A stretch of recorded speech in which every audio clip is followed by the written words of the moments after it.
Back again, are we? You must have a taste for the terrifying. Tonight, we'll explore a story so chilling, it'll make you second-guess every shadow that creeps in your home.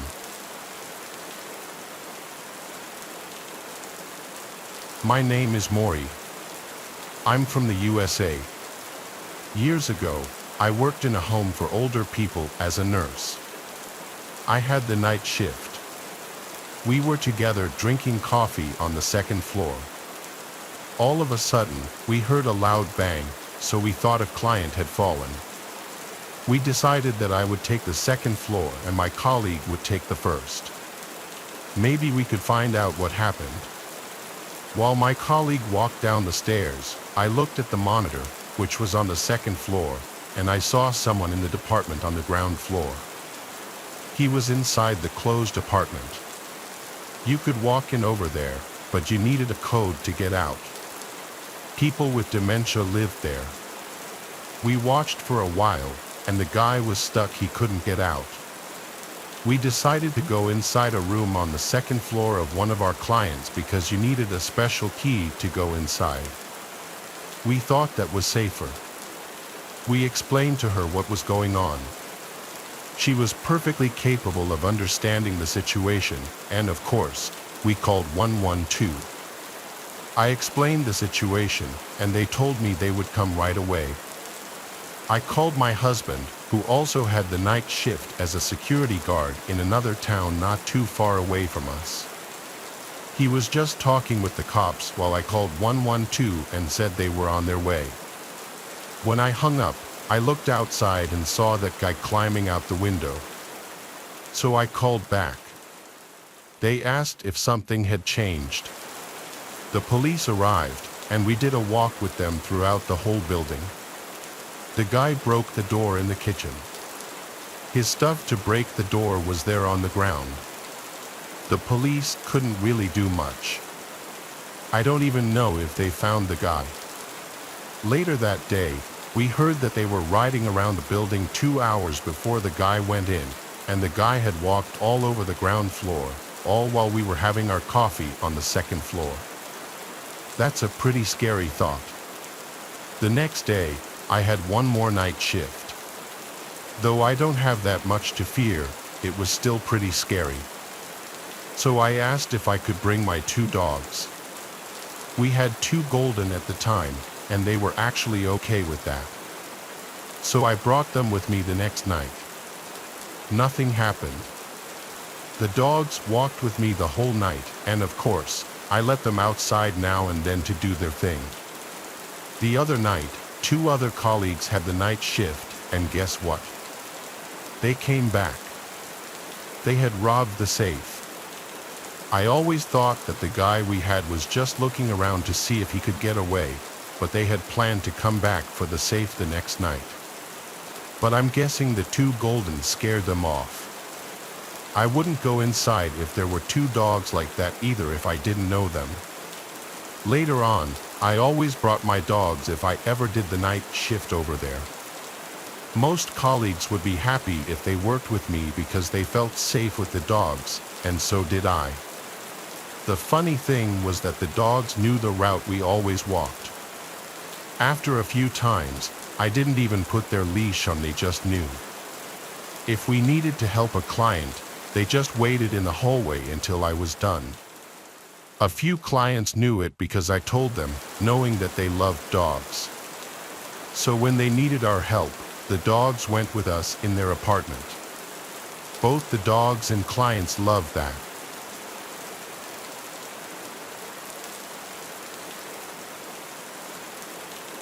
This happened back when I was in college. Spring break had just ended, and I was driving from my parents' house back to my college dorm. The drive itself was about 3 hours. There were a few small towns on the way, but other than that, it was pretty much just endless fields. I started my drive late, around 10:30 p.m. I was still making my way out of the town my parents lived in when I saw a hitchhiker walking on the side of the road. He was a tall, skinny guy carrying a duffel bag. As I got closer, he stuck out his thumb. I honestly felt really bad for the guy, and seeing as he was walking in the same direction I was going, I rolled down my window and asked if he wanted a ride. He named a nearby town and asked if I was going in that direction. I was, so I told him yes and unlocked the door. He got in the front seat, and I realized right away that he was a lot older than I thought, like, at least in his 40s. He kept to himself for a good part of the ride, which I actually didn't mind. I had the radio on, so it wasn't just awkward silence or anything. It wasn't until around 20 minutes into the drive with the guy that I started to think I made a mistake. The guy started clutching his stomach while groaning and complaining that he didn't feel well. He pretty much just hunched himself in the passenger seat, swaying back and forth. I told him to feel free to open up his window for some fresh air, but he never ended up doing it. To say I felt uncomfortable would be an understatement. Like, don't get me wrong, I understand if the dude wasn't feeling well, but here I am driving while just next to me is this guy groaning and swaying back and forth. There weren't really any towns or rest areas nearby. I didn't want to just tell the guy to get out and completely strand him in the middle of nowhere, so I kind of just sat there, trying to focus on the radio. This went on for another 15 minutes when the guy said, "Dude, I really don't feel good. Can you take the third next exit?" This caught me off guard. Not the part about wanting to stop, I was more so expecting him to say that at some point, but the part about the exit. The guy specifically said, "the third next exit." I remember those being his exact words. In the moment, I obviously thought it was weird. If I myself were sick, I would be much quicker to want to just pull onto the side of the road or at least take the very next exit. I asked the guy if he just wanted me to pull to the side of the road real quick, but he sternly told me no. This should have been a clear red flag, but I ultimately reasoned that the specific exit he wanted me to take must have had a rest area I was unaware of, so I agreed. A few minutes later, I took the exit, but absolutely nowhere in sight was any kind of rest area.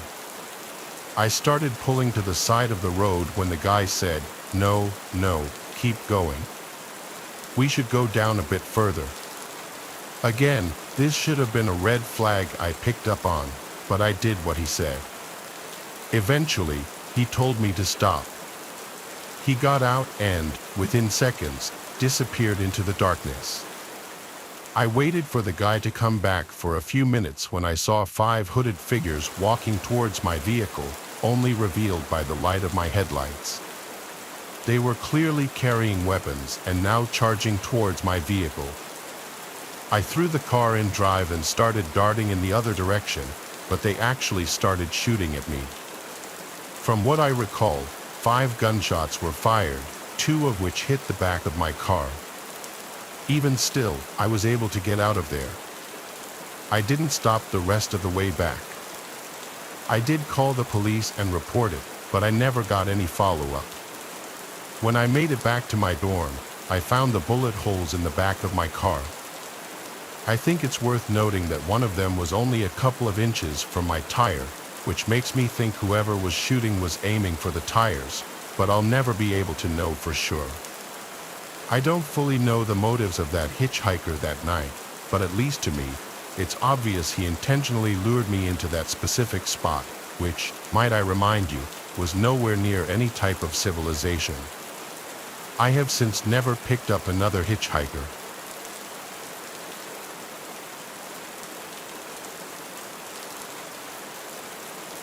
This happened multiple years back when I was around the age of 12. I was an only child, and back then, my family only had one car, which my dad would usually take to work each weekday. This meant any time my mom had to go somewhere while he was at work, she would either have to walk or hitchhike. Now, it should be mentioned that back then, hitchhiking was a lot more socially acceptable. Plus, at the time, we lived in a decently small town where, for the most part, everyone knew everyone. From what I can recall, This took place on a Thursday. My dad had dropped off my mom and me at the grocery store on his way to work. This, of course, meant we would have to find a ride back home. Though we'd done this many times before and never had any issues, only a couple of minutes into our walk back home, a driver pulled up next to us, willing to give us a ride. It was some guy in a white pickup truck who we had never seen before. He told us to get in the back, and we did. My mom started giving him directions to our home from the highway, but it honestly looked like the guy was just ignoring her. When we came to our exit, this was confirmed as he straight up drove right past it. The guy then went on to explain how he had to make a quick detour first.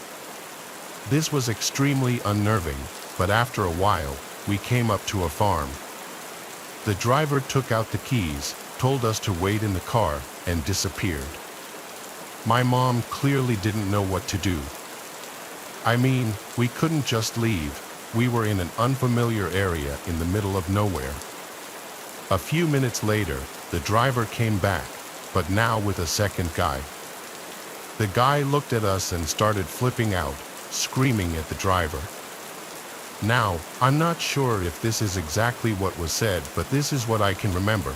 The guy screamed at the driver that he shouldn't have brought someone with a child and that there's no way anything can happen now. From what I recall, more things along those lines were said, but I can't remember exactly. The driver then got back in the truck and apologized to us. My mom sternly told the man to take us back to where he had picked us up. She technically hadn't given him our address yet and, for obvious reasons, now did not want that information known. The drive back was done in complete silence. Looking back, my mom and I both agreed that the purpose of that stop was not as innocent as a simple detour. We honestly see ourselves as lucky for making it out of that situation. We lived in that town for 5 years after that and never once saw those two guys again.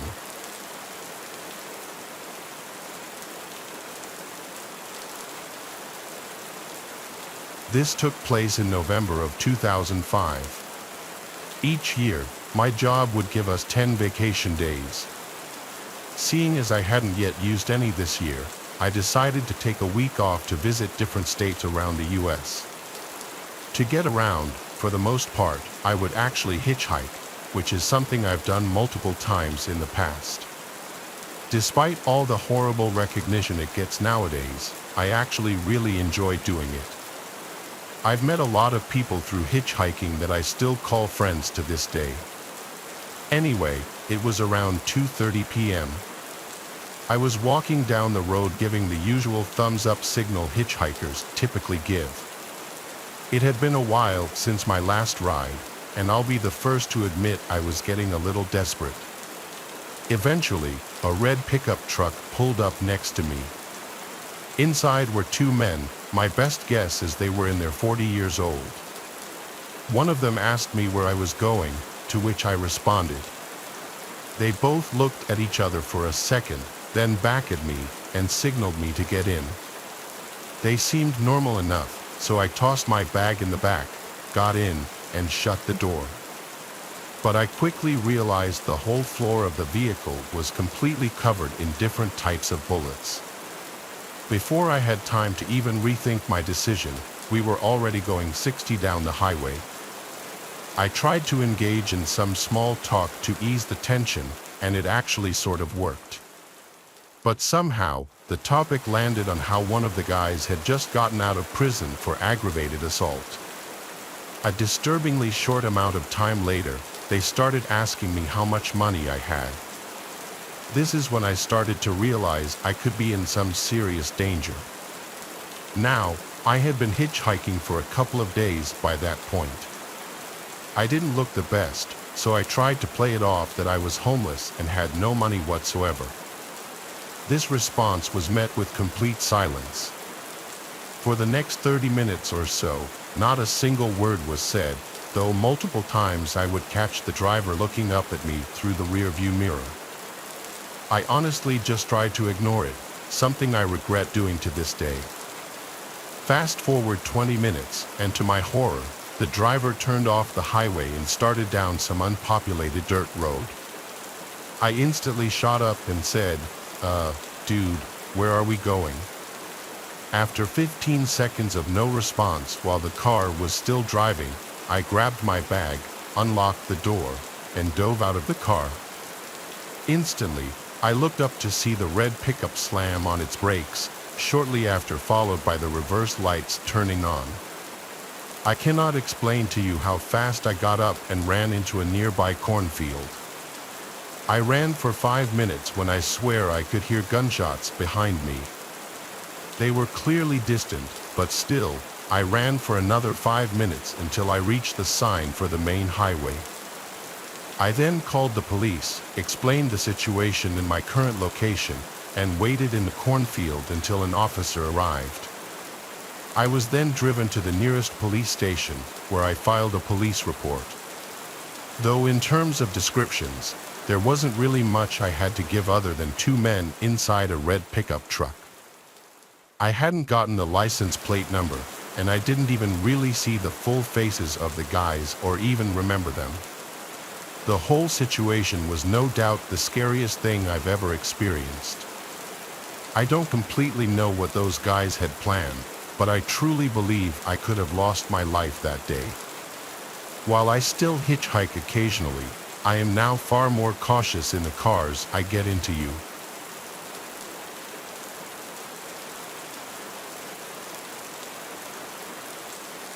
It was a rainy night and I was driving home from my shift at the late-night diner I work at. It was a quiet shift at work. I had a weird amount of energy still, so I knew I was going to have to pop a melatonin when I got home.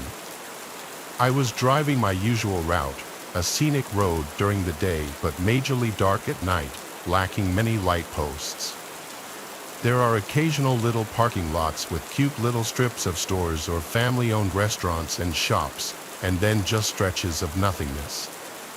And by nothingness, I mean forest. I was passing one of the aforementioned parking lots of a well-known deli, and under a light post was a woman standing out in the rain with her arm held out. She was waving me down. I slowed as I realized it was a slightly older woman who appeared to be in her 50s, maybe. This woman was really tall, like 5 feet 11 inches or 6 feet, but very skinny. I lowered my window and yelled, "Do you need a ride?" She came over to the front door and opened it, chanting how much of a hero I am. I asked where she was heading, and she said just up the road to town. She was soaking wet, getting my car all wet, but I like to think of myself as a good person and I couldn't, in good conscience, leave another woman out there in the cold rain. However, picking up a random man on the other hand would be a different story. The woman seemed sweet, but I noticed as I looked at her while talking to her that she was missing a few teeth, very, very off-putting. I had to now wonder if she were homeless.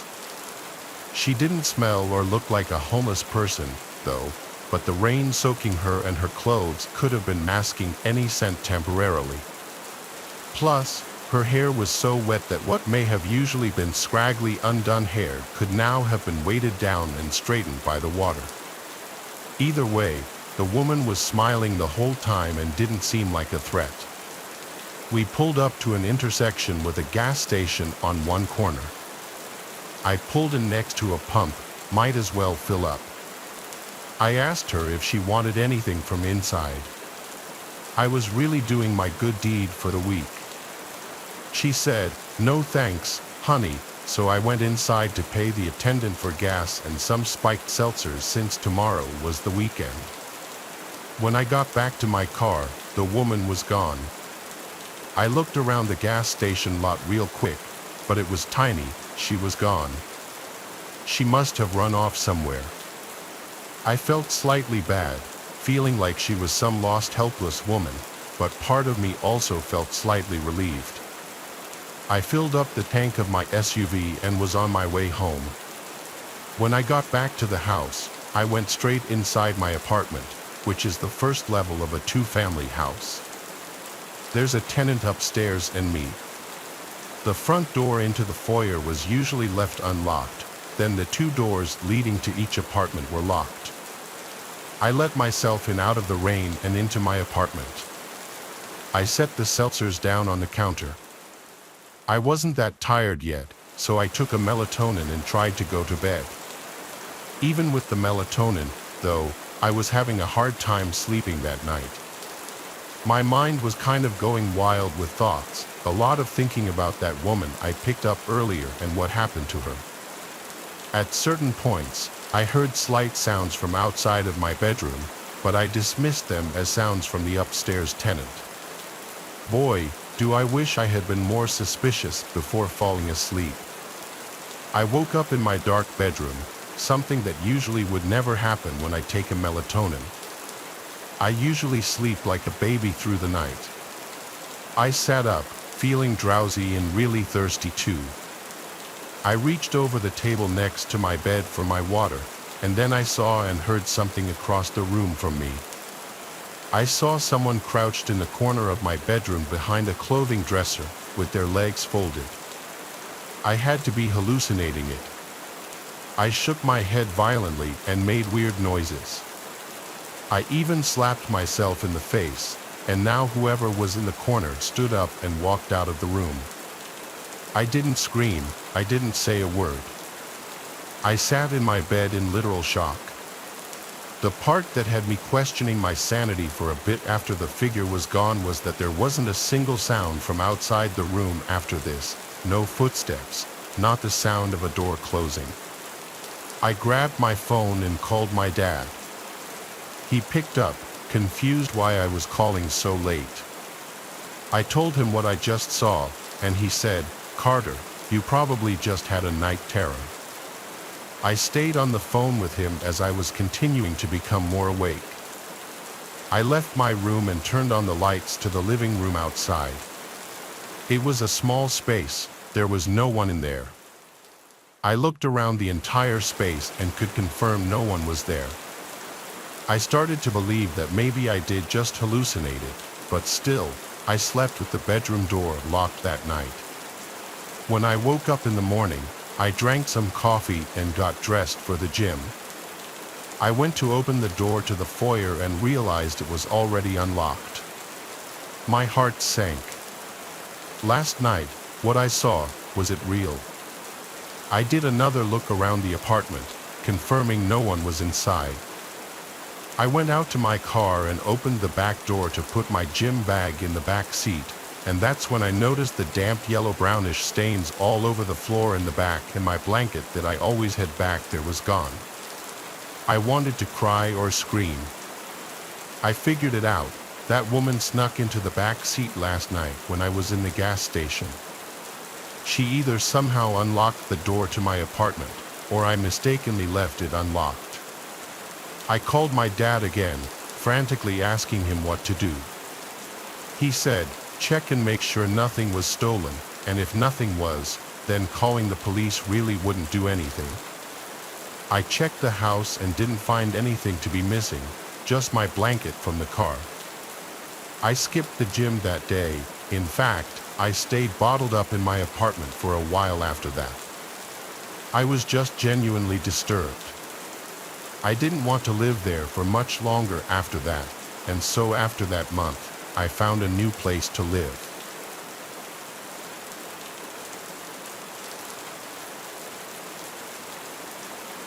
This happened a few months ago, and I don't know why I agreed, but I decided to go with my friend Elias to a house party he was attending during our first year of high school, even though I wasn't even invited.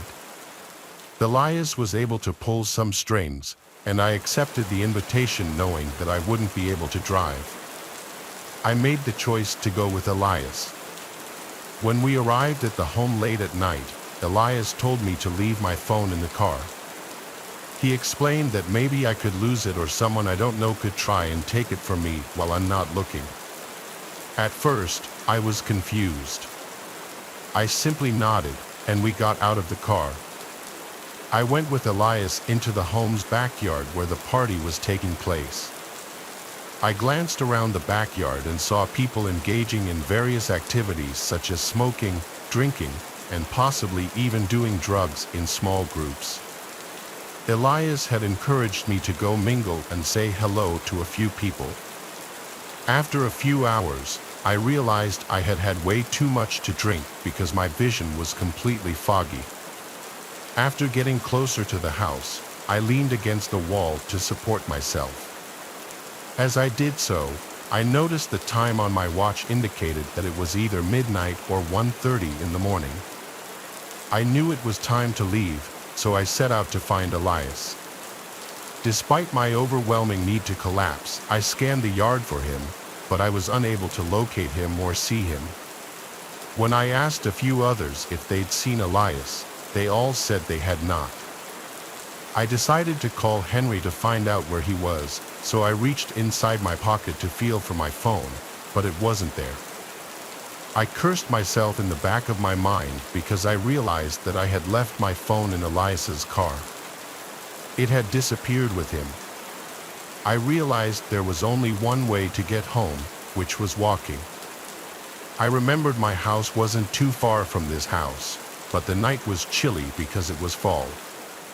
I thought about just asking someone else to take me home, but I didn't know anyone else who could help, so I stuck with my idea of walking home in the darkness by myself. I then got to the road and started stumbling down the street. I knew I had too many drinks because I felt lightheaded and dizzy. A few minutes later, I made it to the main area of the street and kept walking. I lazily started thinking about a bunch of different things, like why did Elias decide to leave me alone at the party, or why I decided to listen to Elias's idiotic idea of leaving my phone in his car so I couldn't call him or anyone else. I started cursing myself for being so careless with my drinking and even getting drunk when I knew I shouldn't have done that. I stopped walking on the side of the road because I was getting tired and crossed my arms over my chest tightly to keep myself warm. Then I remembered something I could do, which was hitchhiking. I held out my arm and stuck out my thumb, hoping someone could see me. I watched as a couple of cars drove past me. They wouldn't stop. As minutes ticked by, I started feeling uneasy, thinking I would have to start walking again. It was past 1 o'clock in the morning, and there were a few cars driving past me, but no one was stopping because they either didn't notice me or didn't care. I hesitated and thought about walking home again, but I realized that in my drunken state, it would be too daunting. I was still holding out my thumb when a gray truck pulled up and stopped in front of me. I smiled as I stumbled towards the vehicle. The window rolled down, and an older-looking man with a beard asked me if I needed a ride. I told him yes, and then told him where my house was before getting into the truck, feeling grateful for the ride.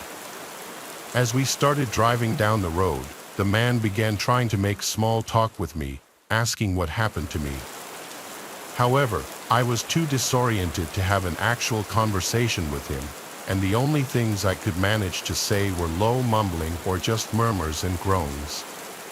As we turned the corner onto my street away from the party, I started feeling uneasy for some reason. I couldn't shake the feeling that something was strange about this man. Suddenly, we drove past my house, and I told the man that we had just driven past it.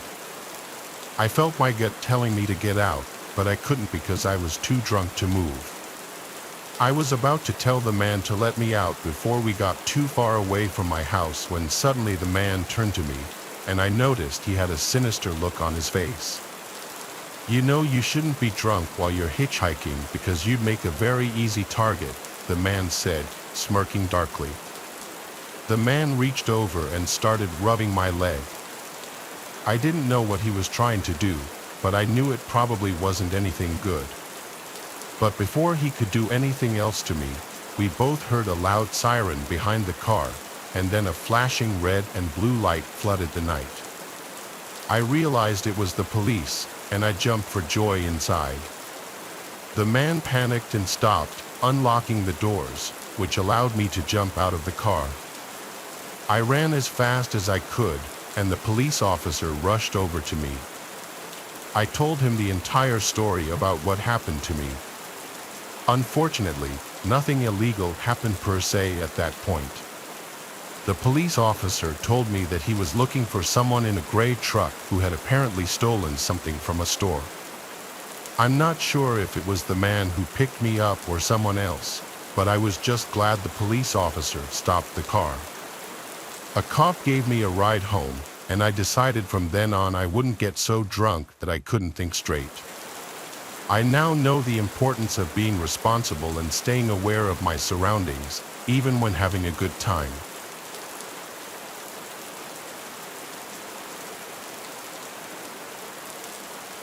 I was still in college when this happened. I went to a big party school in upstate New York. I wasn't in a sorority, but I attended a lot of the frat parties still. I had a heavy drinking phase in college, unfortunately, but I guess it's good that I got it out of my system. There was an upcoming frat party that my friends Verity and Ellie wanted to go to. I was not one to ever say no to a party unless I was already deathly hungover, and even then, I'd sometimes be known to still go out. I was living in a house off campus with 3 other girls. We were not a sorority house or team house or anything like that, just 4 friends renting a house together. I believe it was a Adam Sandler party that we were going to.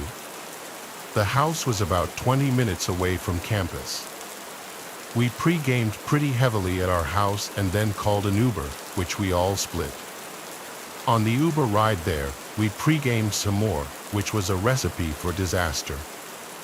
By the time we showed up to the party, I was borderline blacked out.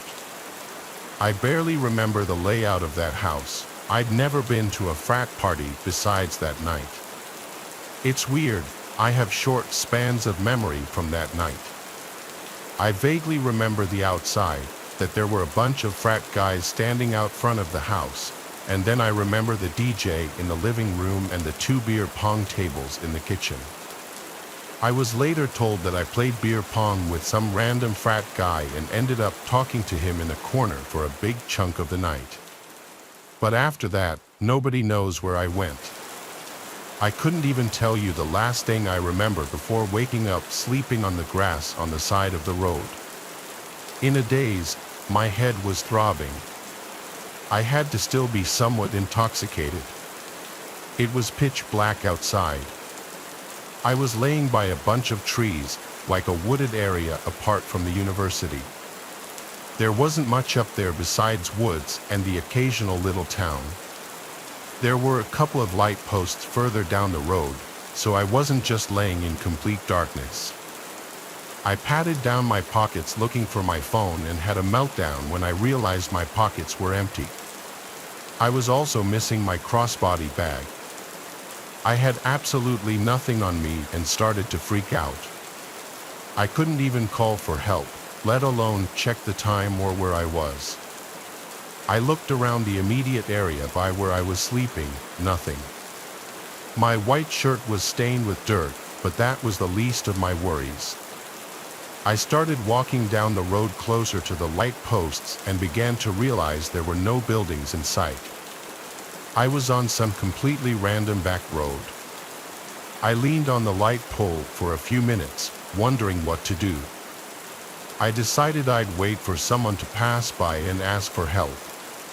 It took a long time, though at least 20 minutes, before I noticed headlights down the road. I stepped out onto the road, waving my arms and jumping, trying to ensure I got their attention. The cars slowed to a stop on the side of the road. I approached the car, and the guy inside rolled down the window. Once he asked me if I was all right, I told him I was stranded without a phone and needed a ride home. He told me to get in, and I did, making sure to let him know how much I appreciated it. He, of course, asked me about my predicament, how I found myself stranded on the side of the road. I told him I was at a party, and the next thing I remembered was waking up on the side of the road. In hindsight, I should not have said any of that. I should have been as vague as possible and not let this guy know that I got completely trashed and was vulnerable. He asked why I didn't call for help, and I told him I lost my cell phone too. I looked back at him for a second, and this was the first time I really analyzed his features. He was about 40, not the best-looking guy, with a thin goatee and a big nose. I gave him my address to put into his house as he drove. He put the address in, and then I heard him say under his breath, "Okay, here we go." I asked how far away we were, and he said about 15 minutes. That sounded about right, since the frat house was about 15 minutes from our house. I thought things would go smoothly.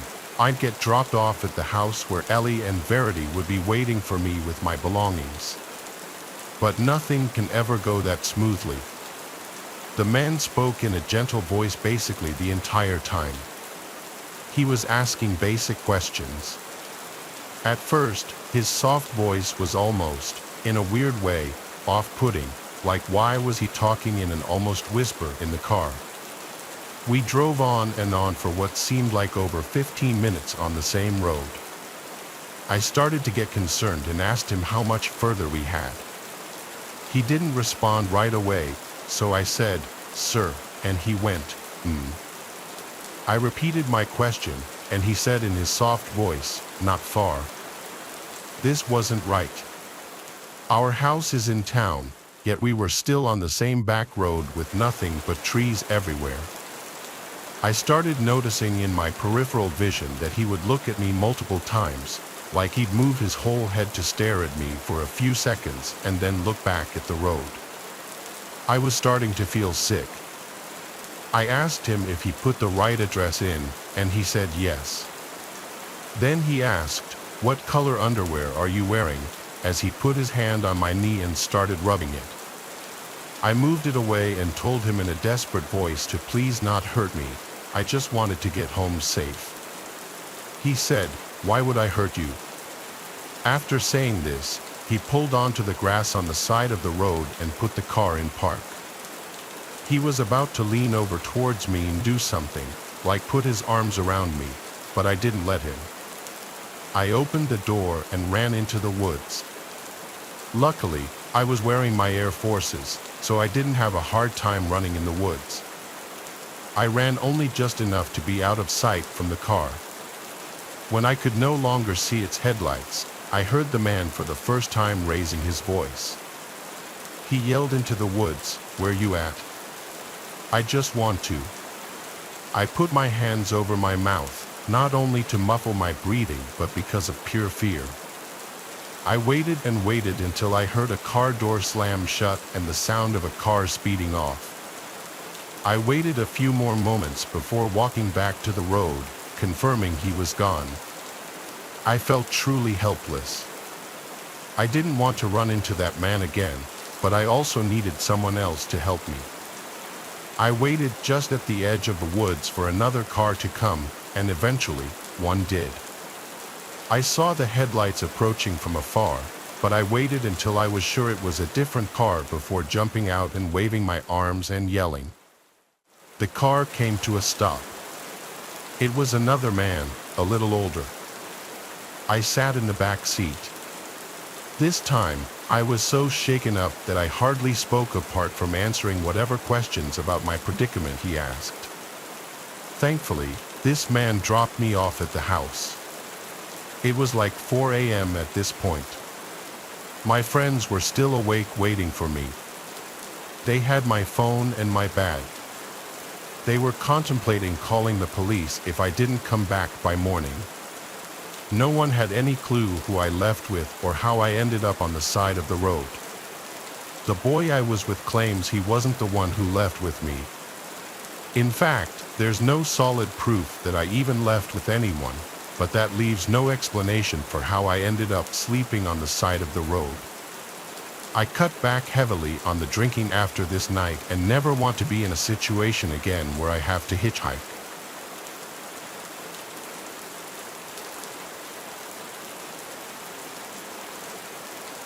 Out of the dark forest, I was hitchhiking from Liege, Germany, to Paris.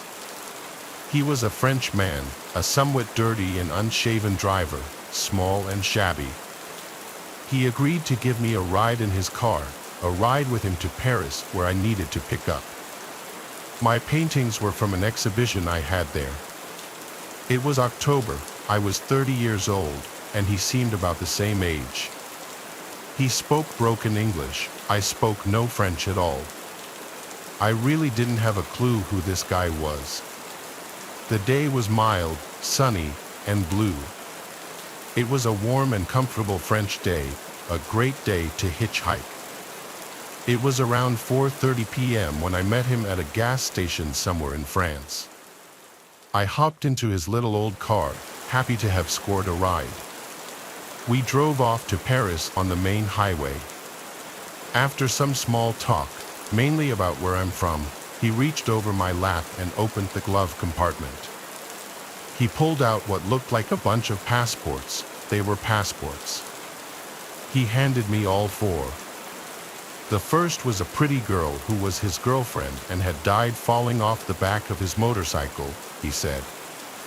The second was a girlfriend who had died in a car crash. He told me the third girlfriend died from a brain tumor and the fourth fell off a horse. He said, "I'm such an unlucky man." I agreed he was unlucky. The uneasiness started then and only grew as the miles rolled on. He was in possession of 4 young women's passports. Soon after showing me the passports, the man said he wanted to take a shortcut to Paris. It wasn't really a question to me. Excellent, I thought, get me out of here ASAP. I assumed we would cut through some charming French villages on secondary roads, past houses and farms, but no. Instead, we turned off onto an implausible dirt road off the main highway. I thought. Not good, but I kept silent. Why we keep quiet is a mystery, perhaps because of our dumb manners. At first, the road was out in the open through a field. We rolled over the typically vivid green French hillside until we finally reached the oncoming heavy woods. The road narrowed. It grew instantly darker as we entered the forest. The interior of the forest was creepy. The woods looked like the perfect place to hide something. I still found the woods beautiful and dreadful. It was at this point that my French driver shouted in broken English, "I don't want to speak English anymore." This was definitely not a request. Then silence, uncomfortable silence in the darkening forest. I started to feel a small trickle of adrenaline in my body. My fight-or-flight instinct was warming up. Communication had now officially ended, just silence. I pondered this because I knew I would surely have questions as we would get deeper and deeper into the thickening woods. I knew, though, that I wouldn't ask anything. Nothing. It was now 5 p.m., and the sun was fading fast. The woods grew darker. The driver seemed so tense, and I could tell he was in deep thought. I noticed his lips moving almost imperceptibly. They were rigid, snake-like. I myself had moved my hand to the car door handle, a movement I'm sure could not have been missed. The car was slowing down. It did not say a word. Was I going to die now? Did he have a gun? All these questions ran through my head. My life was now surreal. This was not my plan. Maybe I communicated with my captor in some secret way. Maybe I gave off some kind of male pheromone perceptible only to men. Facing off, I possessed my own rage issues, and I was not going down without a fight. That I knew. There would be no begging or cries of mercy from me, not to this. I also had my own secret store of crazy. I was big and strong at that time, rode tough through my travels, and there's no substitute for my nothing-to-lose stare. That is all I gave him. Something very primitive transpired between us then. I think rather quickly, in a matter of seconds. It's a sort of inner calculus as to whether one can overcome, stop, or kill the other guy or not, and all its peripheral considerations, not the least blood, gore, strength, and alas, dying. I don't think these calculations are the same when the victim is small and scared, begging and weak. I think between those two uneven people, it just becomes bloodlust, power, panic, scratching, and doom. 5:12 p.m. The car was now moving really slow. I entered a very strange and new place in myself. I was transformed with very little preparation, transformed into a potential killer myself, maybe. My chauffeur could read my mind, or my body language, or sense my intent, or see my hand on his dirty door handle. It was the moment of truth, and then we suddenly started to speed up. Thank God. Out of those woods. Odd how these memories have come back to me as I write this. Some memories I'm not certain of. Like, did he say he had to hit one girlfriend with a shovel because she attacked him and would not be quiet and leave him in peace? Did he really explain the 2 backpacks on the back seat? Did I not hear that on purpose? Did I later imagine those words? Did I see more passports in his glove box than the 4 he pulled out? Why didn't I say, stop the car, after the passport show? The road began to widen, and we emerged out of the dark forest into the setting sun, dark red and orange in the sky. I could hear and then see the highway. Now I saw tiny houses across the highway. I had no idea where exactly I was. The Frenchman asked me if I wanted to spend the night at his house. We could eat dinner together. A quick film of his filthy torture chamber basement ran through my head. I politely said no. My first word spoken since the order not to speak English. I sincerely think that had I broken that command and blabbered something in the woods, my story might have had a different ending. It all came down to silence. I can be silent sometimes. One needs to be to contemplate the next move. Maybe one of the faces in the passports may not have been able to spring over her nature and started to talk or beg with fear. Would that have fed the killer's darkness as evil? Who really knows? I got out at the side of the highway, and with night settling in, I watched him drive away. I never went to the police because I didn't speak French, and I thought maybe my imagination was just too damn active. I yelled something into the night sky, just wondering what the hell had just happened. It was fully dark now. I was exhausted after that little adventure and soon fell asleep on the side of the highway. The next morning, I was worried about what the new day would bring. I looked at my hands, wondering if I was still alive.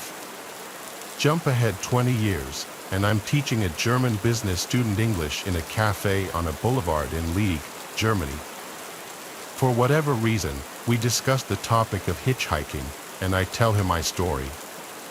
My student promptly whips out his smartphone and Googles French serial killers.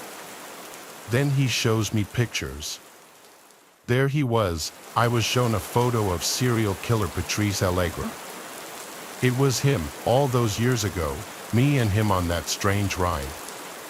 I had never forgotten his face. At that time, in 1990, there was a reported serial killer leaving bodies of girls on the French roadsides and highways.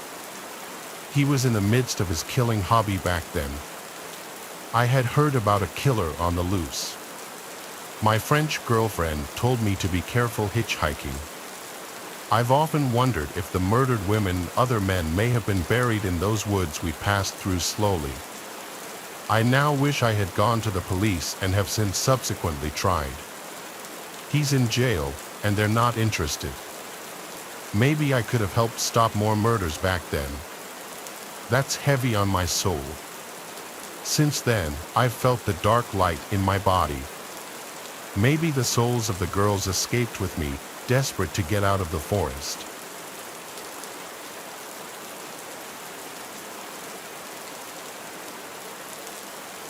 This happened about 2 years ago. I was out for a long walk in the woods, an activity I frequently do, especially in the summertime. On this day, I'd set out early. The route I typically take is in a large woodland with many different paths that take you deeper and deeper in. This time specifically, I decided to make a bit of a change to my usual routine. I decided to walk down a bank in order to walk alongside a river.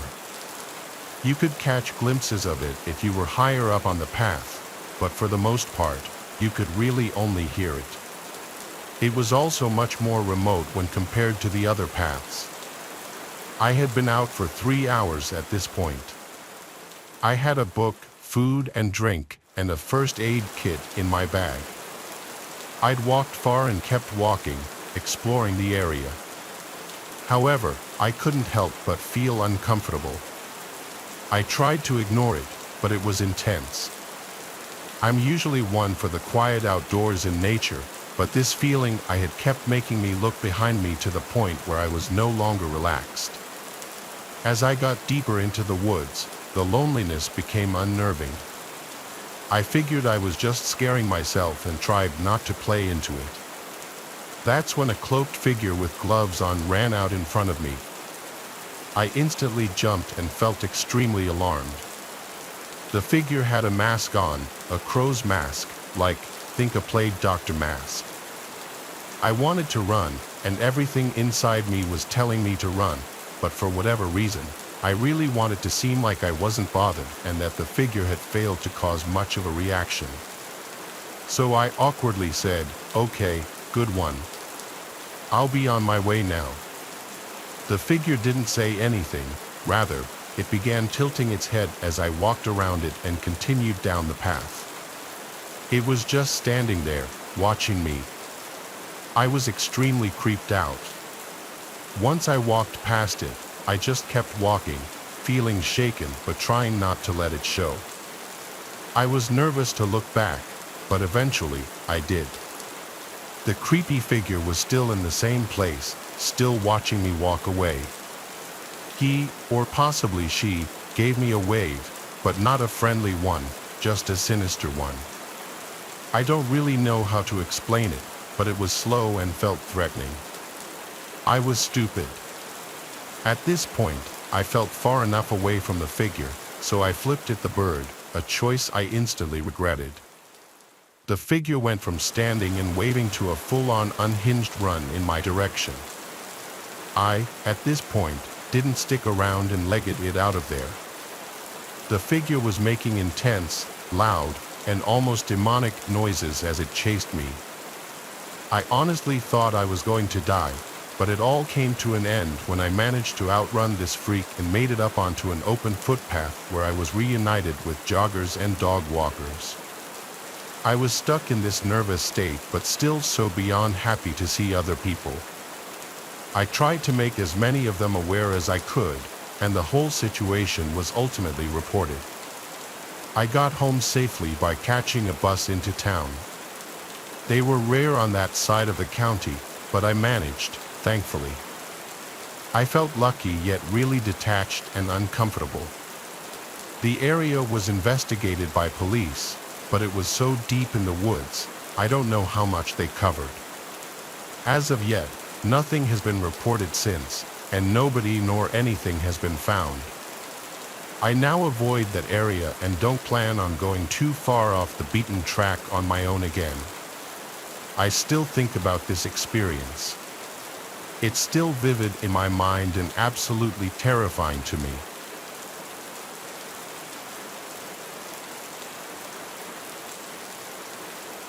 This happened years ago when I was 20.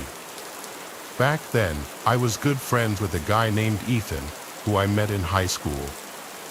Both of us grew up with a passion for the outdoors, and so we thought it'd be fun to go on a week-long backpacking trip in the California woods together. We've done this once before, and I really enjoyed it. I remember looking forward to it. The whole trip started off going well, but that only lasted till the second night. It was just starting to get dark, and Ethan and I were setting up our tents for the night when we began to hear the distant sound of leaves crunching under multiple pairs of footsteps. We were pretty deep in the forest, but running into other campers wasn't completely unheard of, just, I guess, a bit of a rare occurrence. Eventually, 3 guys came into view. They didn't really look like campers. They didn't have backpacks or anything. I thought it was kind of weird to be wandering around the forest this late, but I didn't think much of it. They gave us a somewhat friendly greeting, and we gave one back. They then asked us if we were camping for the night, which was obvious as we were in the process of setting up our tents with the rest of our stuff all laid out. We pointedly said yes and asked if that was a problem. We wanted to make sure we weren't on someone's private property or, just generally in a place we weren't supposed to be. They replied saying no and just kind of walked off. The whole encounter was odd, but Ethan didn't think so. He pointed out how they were most likely just hunters in the area, as all of them were armed, something I myself didn't notice. Got to a few hours later, and Ethan and I were now asleep in our respective tents. This was around the time I woke up to the sound of yelling, like multiple voices shouting in the distance. I yelled out to Ethan to see if he was awake. He was and was just as confused as I was. It was 2 a.m. when this happened.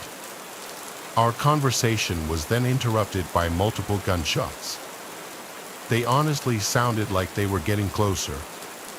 I asked Ethan if he thought that whoever these people were just hunting. He responded, saying, "No, dude, there's no way they're hunting this late. I think we should go." My heart started to race, now realizing the reality of the situation we were in. We both unzipped our tents, grabbed only our bare necessities, and started hastily moving west. We moved for maybe half an hour before stopping. The yelling and gunshots were now barely audible, although they were persistent, continuing off and on up until sunrise.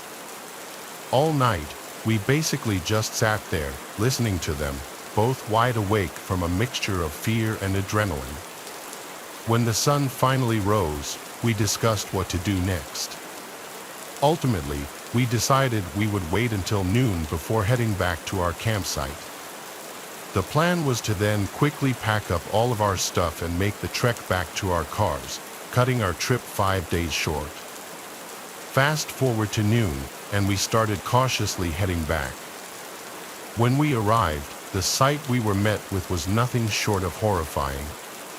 Our campsite had been completely ransacked. Almost all of our stuff had been damaged. This is thousands of dollars in equipment we're talking about. But most disturbing were the bullet holes shot into our tents. You don't have to be that smart to conclude that these people had genuinely tried to kill us. Further supporting this theory is the fact that nothing was actually stolen from our campsite, it was all just damaged. As far as who did this, we don't know. The only people we can really pin as suspects are the 3 people that walked up to us as we were building our tents. But this begs the question, why? Why would they do this? The whole experience has left us with more questions than answers. Nothing about it makes much sense, but I know I myself just feel lucky to be alive. In the end, we quickly salvaged all the equipment we could and made the trek back to our cars.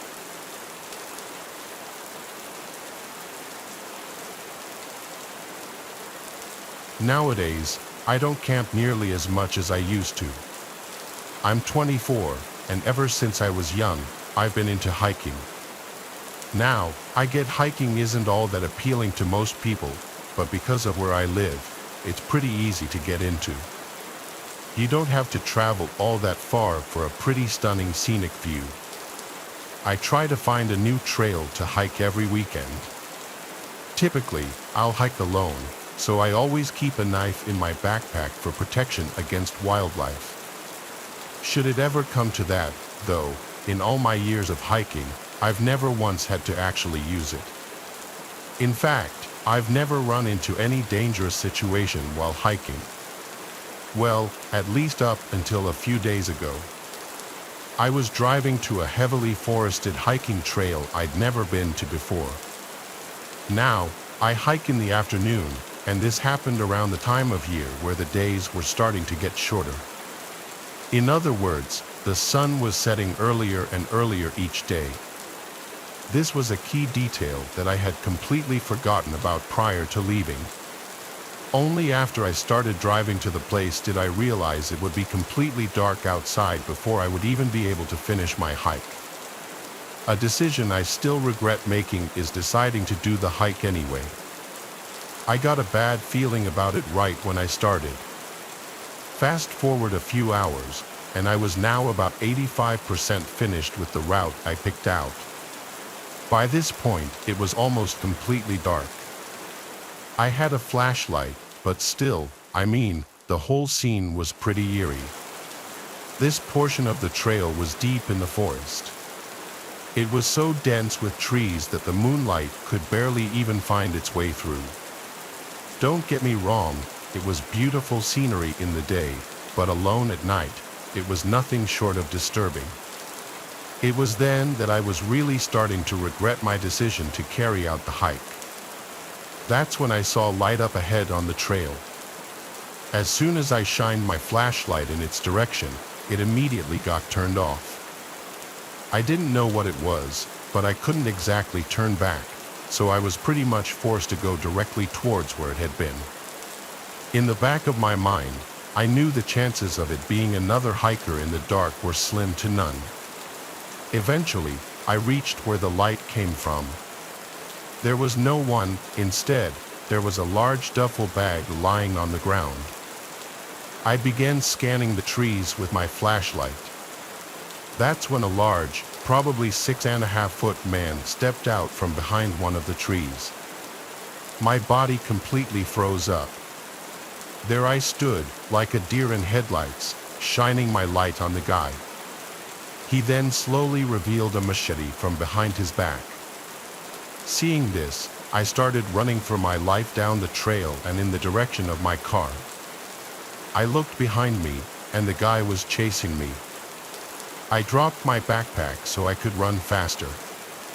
When I finally reached a clearing in the forest and could see my car, I was still sprinting. I grabbed my keys from my pocket and unlocked it. I got inside, locked the doors, and had the engine on in less than 5 seconds. However, the guy was still behind me and was able to completely slash one of my back tires before I could drive off. I drove on an almost completely flat tire for the next 5 miles back to my house. Right as I pulled into my driveway, I called the police and reported the man. Although I have no idea if he was found, quite frankly, I have no idea if the police even searched for him. A part of me wants to go back to retrieve my backpack, which contains hundreds of dollars in equipment, but there's no way I can bring myself to do it. Plus, there's no guarantee it's still even there. For all I know, the guy went back and took it. I still don't know what I stumbled upon that night. This was by far the scariest experience I've ever had and the closest I've ever felt to death.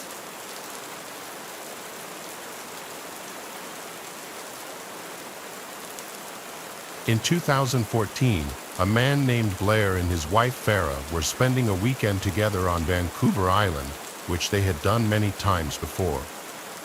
The couple has a lot of experience on the island and just camping in general. Vancouver Island provides an optimal camping setting because of its mix of scenic beaches and dense forest. The couple had many successful camping trips on the island until something truly terrifying happened to them on their final outing on the island. Blair and Farah were far from any roads or civilization, enjoying the solitude. They set up camp on a beach, a good distance from anywhere, and kept a fire going. To get to the trail leaving the beach was 1 kilometer along the beach and 2 kilometers to the road through the forest. The couple had met another camper named Claude from New Zealand, who they ran into earlier that day on the beach.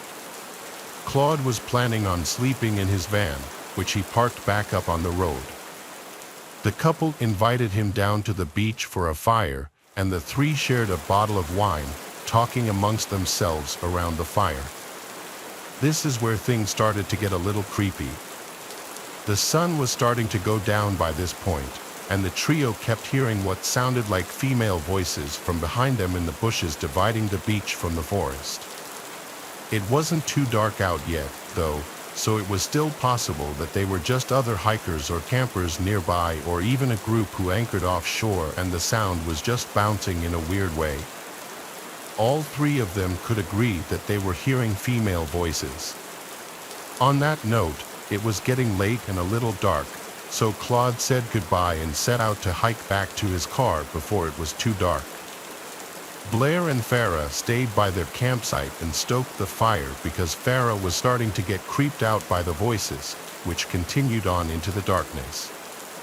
It sounded like two female voices speaking, but whatever that was being said was unintelligible. It sounded to the couple like the voices were not far beyond the tree line now. They stayed up very late tending to the fire, and only when the voices had finally stopped did they decide to put out the fire and go to sleep in the tent.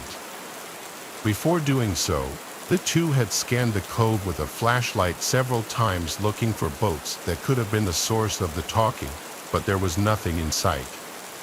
It was around 3 a.m. when they laid down, finally ready to catch some sleep, but about 15 minutes after they laid down, Blair and Farah heard footsteps in the area around their campsite, over by where the fire was.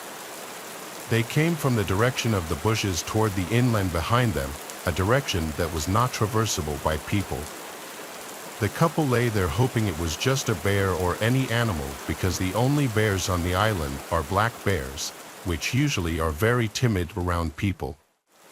The footsteps went from the fire, then over to the tent, then back into the woods. 5 minutes later, the footsteps came back again to the fire, and now, clear as day, there were two female voices talking gibberish very loudly. Their communication did not resemble any languages known to Blair or Farah, and they seemed to be talking over each other, having what could barely be considered a conversation at full volume in the dead of night, very far away from civilization, without using lights to navigate through the dense brush relatively quietly in a direction that seemed impossible to traverse on foot. The two voices moved from the fire pit area over to the tent, still talking at a loud volume. They stood over the tent talking for a few seconds, then went completely dead silent. They went back into the woods to never be seen or heard again. Blair and Farah lay there completely frozen and afraid for a long time. They woke up around 11 a.m. the next day because of how late they fell asleep. They packed up first thing and never returned. The couple probably made the best decision to remain quiet in the tent, not drawing attention to themselves from whoever or whatever was outside.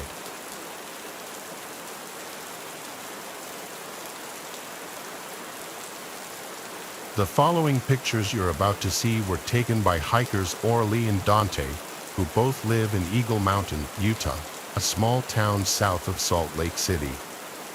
For the past few years, they had been exploring forests in search of interesting things, and one day they found it. One day, Orly was hiking in Cedar Fort, just 5 miles south of Salt Lake City. While hiking, she found large amounts of animal bones and piles of junk people had dumped, but things started to get strange when she started coming across strange symbols and animal parts scattered throughout the forest, some of them in weird formations. On September 15th, she decided to bring her friend Dante along with her to show him in person the unusual things she was finding. This time, the two came across something even more disturbing. On the trail, there was a severed deer head and a pentagram surrounded by deer legs, which were not there the first time Orly walked the trail. The sun was going down, and after getting their pictures, they agreed it was time to head back to the car. But the more they walked, they realized they didn't recognize the path they were on. So, The two started looking around for anything that could refresh their memory of where they were. But as it got dark out, the two accepted that they were lost. With nothing but their phone flashlights to navigate, they started getting the feeling they were being watched. As they picked up their pace, the two started to hear the trees and bushes moving at least 20 feet to their right, made more concerning by the fact that there was no wind that night. The two started to panic and hurried onto a trail they found, hoping it would take them back to Orly's car. Just when things couldn't seem to get any worse, Orly and Dante heard a scream so deep and horrific that it sounded neither human nor animal.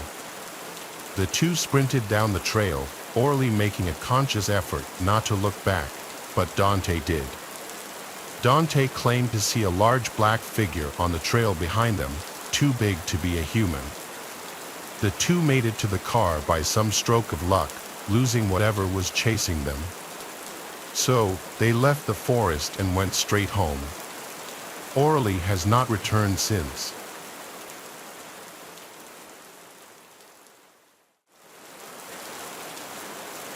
Enzo is an avid hiker who in 2016 was visiting his brother in upstate New York near Downsville. Enzo's brother owns a small house and a barn up there, and from time to time, Enzo and other family members would go up to visit. This was in the late fall, and so the foliage was already mostly orange and more than half of the leaves had fallen off the trees. Enzo was hiking a narrow trail which was not far from his brother's place. This trail is in the middle of a very rural area and it connects from the occasional property to property. So when Enzo stumbled across a duffel bag on the ground in the middle of the woods, it was a surprise. The duffel bag looked like it was relatively new. It didn't look dirty as if it had been sitting in the woods for an extended period of time. There was a foul odor emanating from the bag, however, like something rotting inside. Enzo assumed the worst, but he knew he had to open the bag to see what was inside in case it actually could have been a person. He was building up the courage to open the zipper to the bag, but before he could, he heard footsteps approaching from off the trail and a voice saying, "That's mine, please don't touch it." A large man in a dirty jacket and jeans was quickly approaching from the woods and grabbed the duffel bag off the ground. The two exchanged looks for a moment. Enzo told the man he assumed the bag was forgotten by someone, and the man told him he was storing his kill from his hunt in the bag. Even though Enzo isn't a hunter, he knew it's standard to use a cooler for storing fresh kill, not a duffel bag of all things. This also wouldn't explain the foul smell so soon, as usually dead bodies only start to smell after a few days, not right after death. So he apologized and continued walking down the trail with a little more speed in his step. It's likely the man noticed Enzo's nervousness because he heard the duffel bag get dropped on the floor as he was walking away, but as he looked back, he didn't see the man anymore.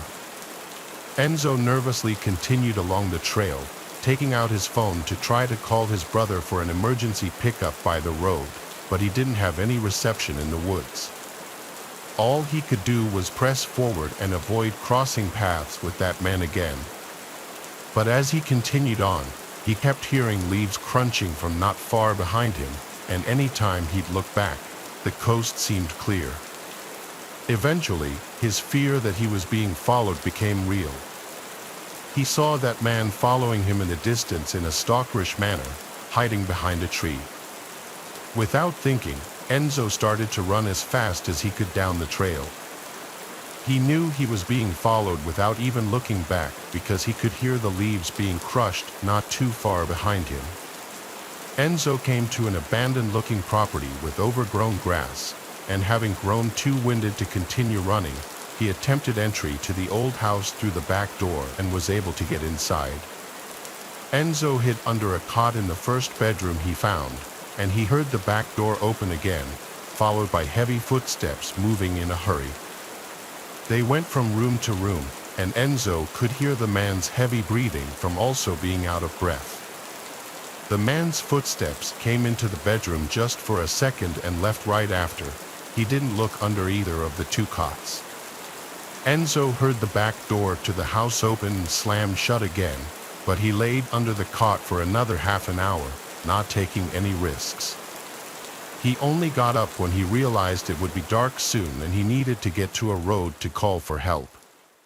He proceeded to leave the house and run down the dirt trail by the house that was most likely once used as a driveway, which led him to a road. From there, he eventually hitched a ride with a passing car who gave Enzo a lift back to his brother's house, where Enzo would call the local police department and report his encounter. Given the severity of the case, police showed up at the house to get a more detailed description of the man's face, the location it happened, and other information. Though it was never technically confirmed what was in that duffel bag, the rotting smell would already be clue enough. But the fact that the man so intently chased after Enzo shows that he was hiding something that he didn't want any witnesses for, most likely dumping a dead body all.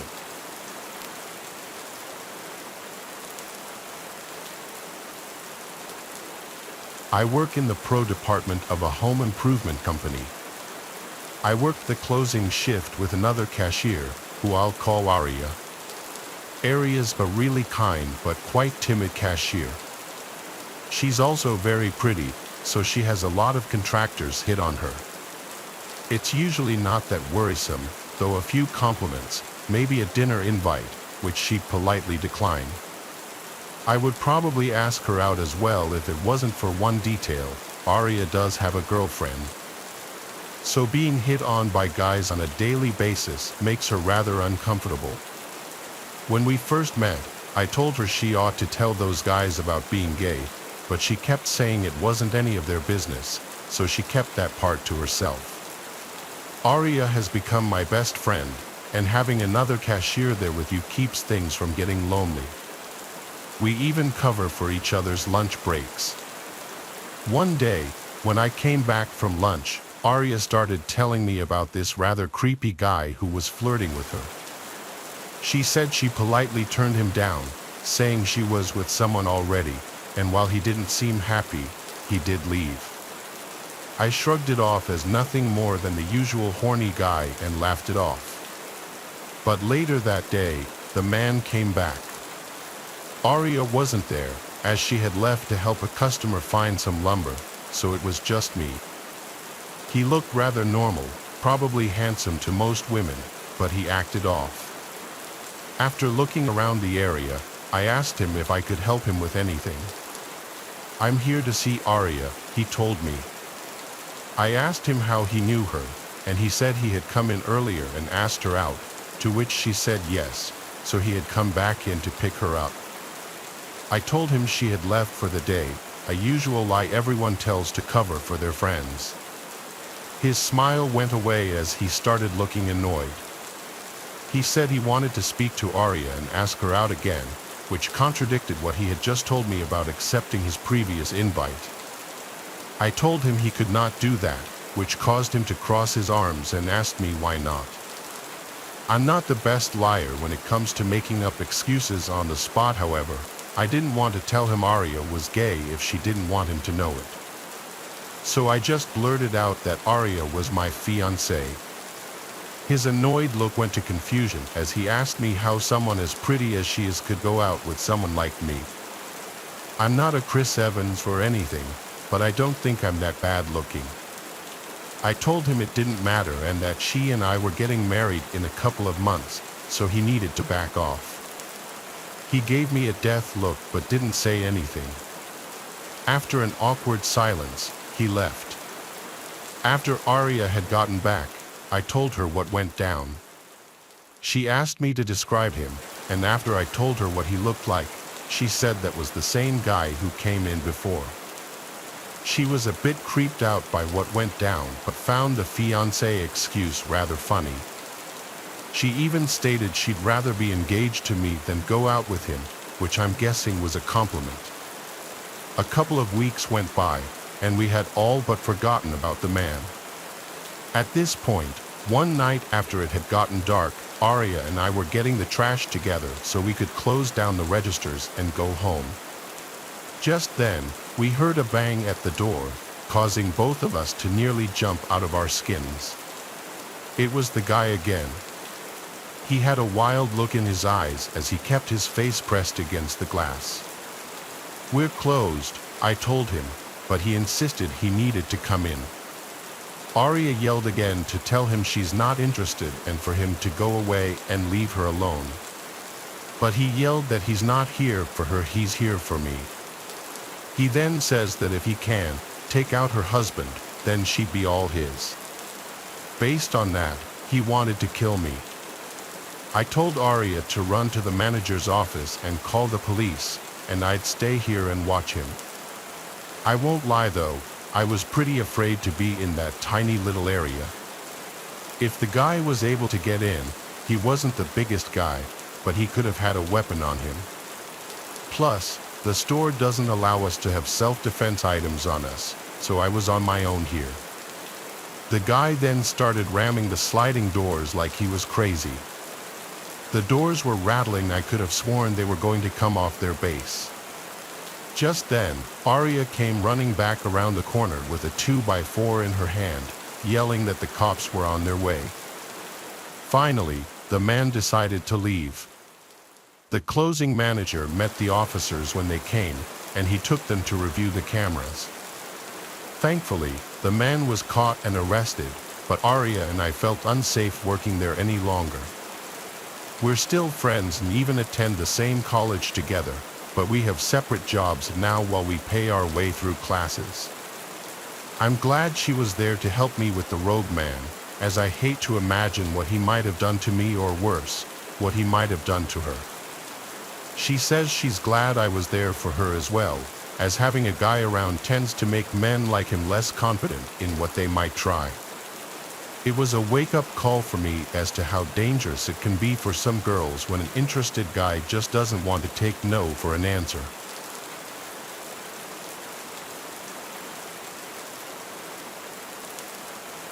During the summer last year, I chose not to take any classes and got a job at a gas station right next to my college campus. I was sort of disillusioned with school and wanted to make some money while I had time off. The gas station was one of the first places I tried applying to, and it turned out to be the last when they hired me on the spot. I thought it was a little weird, but I didn't question it. Unfortunately, they said they only wanted me for the night shift, which was from 10 p.m. to 6 a.m. I knew it would wreak havoc on my already messed up sleep schedule, but I decided to go for it and just see how it went. To my surprise, most of the time it wasn't that bad. The first few hours of the shift were pretty busy, and it would get crazy, but then it would always get really slow until about 5 o'clock in the morning. This gave me plenty of time to clean, stock the shelves, and chill out until the morning rush. Occasionally, somebody suspicious or problematic would wander in, but I never had anything get too out of hand. Well, that was of course until something did happen. It was a Thursday, which wasn't usually a busy night. I had a coworker until about midnight, then they went home, and I was left alone. Time went by pretty fast, and before I knew it, it was almost 2 a.m. That's around the time a man walked in, and I immediately had a bad feeling about him. He had a shaved head and a bunch of tattoos of weird symbols, so I was pretty sure he was a skinhead. I noticed he had parked his dirty old lifted pickup truck in the handicap spot too, but I didn't want to get on his case about it. It was 1:58 when he walked in, and he spent a few minutes wandering around the store. In the end, though, all he bought was a case of beer. However, by then it was 2:01. My county has a law that says alcohol can't be purchased between 2 a.m. and 6 a.m. I told the man that, as politely and apologetically as I could, that he couldn't buy the beer. He immediately became agitated and went off on a rant about how it was a free country and that it was a stupid law. I tried my best to reason with him, and I said that I was just trying to do my job. But this only made him start to criticize me like I was some kind of spineless pawn for my boss. That's when I asked him to leave if he was going to be that way. Then he suddenly changed his tone again, acting all chummy and saying it wasn't a big deal and that I should bend the rules for just a few minutes since it was before 2 o'clock when he walked in. He kind of made a good point, so I eventually caved just so he would get out. I sold him the case of beer, and then, of course, he asked for a pack of cigarettes to go with it. I let him have it as there was no rule against tobacco sales. He smiled at me and then left the store. I breathed a sigh of relief, but that relief was short-lived. I thought he would get in his truck and leave, but instead, he opened the tailgate and sat down on the truck bed. He cracked open a can of beer and started drinking it. Now I had a feeling that this was far from over, and that was exactly the case. A few minutes later, another truck pulled up right next to his, and a couple of guys got out, both of them with shaved heads and tattoos. They stood around the back of the first guy's truck, just smoking and drinking. I knew I had to go out there and tell them that they couldn't loiter in front of the store and that it was illegal to drink out in the open like that, especially that close to a car. But I was a little scared already. They kept looking in the window at me, smirking as if they knew what I was thinking and were challenging me to try. Before I could find the courage, another car, this time an SUV, pulled in next to the two of them, and two more guys got out and joined the others. They were all part of the same skinhead group, without a doubt. My guess is they were coming from a bar that had just closed and didn't want to end the night yet. That was the most reasonable explanation, but my paranoid thoughts made me think they were about to get together and burn down the store because the owner's wife was Mexican. Then the first guy came back into the store. He was drunker than before and all smiles. But then he came back to the register with another case of beer. I was about to tell him he definitely couldn't buy it at that time, but before I could even open my mouth, he looked at me all smug and said he really wouldn't want to disappoint him and all of his friends. I took that as a pretty solid threat, so I let him do what he wanted. My hands were shaking, and I was dreading having to count change in front of him. But then he told me to keep the change, like he was giving me some kind of big tip. He walked back outside, and all the skinheads cheered at the fresh case of beer. Apparently, they had worked together and finished all 24 cans of the previous one. I then realized they had been tossing the empty cans all over the ground and kicking them around. It felt like I was completely stuck with these bricks, and I knew I would either get in trouble over it or get literally ganged up on and have any manner of horrible things done to me just for saying no to them. What normal person would see a bunch of drunk skinheads smoking cheap cigarettes on top of their pickup trucks in front of a store in the middle of the night and still want to walk past them to get in? Pretty much nobody, not a single person, except more of the skinheads. Finally, I couldn't take it anymore. I walked up and locked the door so they couldn't get back in. Then I walked back to the office and called the police.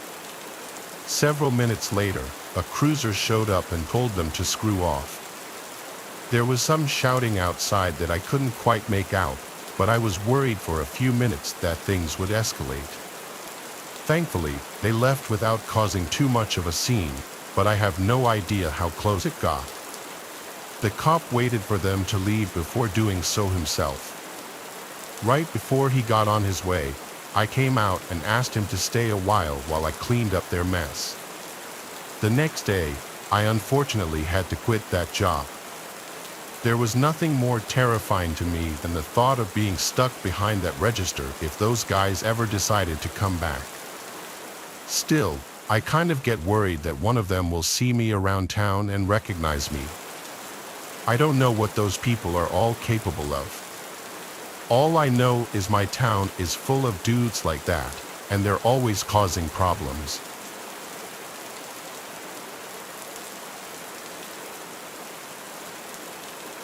Years ago, I worked as a barista at a locally owned coffee shop that doubles as a popular venue for local artists and musicians to host all sorts of small-time gigs. Even today, it gets most of its business in the evenings during the open mics and stays open until 1 a.m. However, when I worked there pre-2020, they were open 24/7 from Thursday to Sunday. For the most part, everyone that worked there hated the graveyard shift. It was easy hours, but the tips were abysmal as barely anyone came in.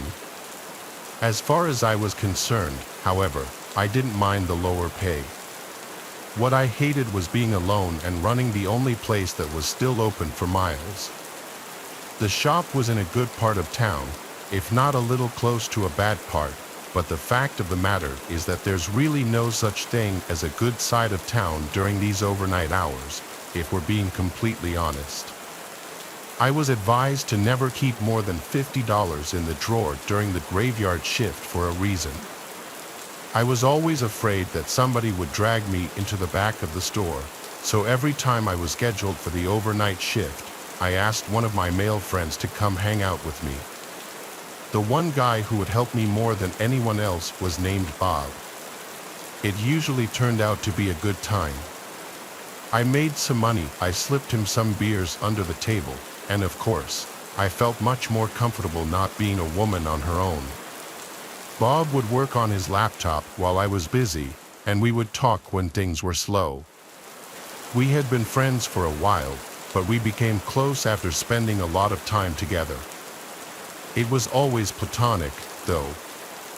Bob was also friends with many of my coworkers, and lots of us joked that Bob knew so much about the coffee shop that he might as well work there himself. But he always laughed it off and said his career in photography was more important, which we always gave him a hard time for. I didn't really think there would ever be any bad blood between us, and if there was, I was sure it would be because we slipped up and had an awkward one-night stand. But then came a slow Saturday night in the summer of 2019. I was working the last overnight shift of the weekend. I had worked the last 2 nights in a row without Bob because he had bailed on me to go to a wedding for one of his family members. I managed to get another friend of mine to fill in for him for Thursday and Friday, but on Saturday night, they were too tired and never showed up. I was anxious about being alone in the shop, but I knew I could manage. Thankfully, it was surprisingly slow that night for some reason, and by 3 a.m., I had only made $10 in tips. But I was glad I didn't have to deal with any crazy people. Unfortunately, that's when things took a dark turn. The shop was completely empty except for me. I was putting a batch of coffee into the roaster when, out of the corner of my eye, I saw a figure walk past the front window. I glanced over, but there was nobody there. I waited for someone to come around to the back door, which customers could also use, but a full minute had passed now, and nobody came. I stuck around by the register for a few more minutes, but after nobody showed up for a while, I decided it was time to mop the floors. I went into the back to fill up the mop bucket, and of course, as soon as I turned the faucet on, I heard somebody come in through the front door. I shouted that I would be with him in just a minute, then finished filling up the bucket and rolled it out behind the counter. When I got there, whoever came in had disappeared. I shrugged it off, just figuring they had gone straight to the bathroom, and then I started mopping behind the counter. The stranger's feeling hovered over me. I couldn't place what it was, but I knew something was wrong. The first thing I looked at was the drawer, but it hadn't been broken into.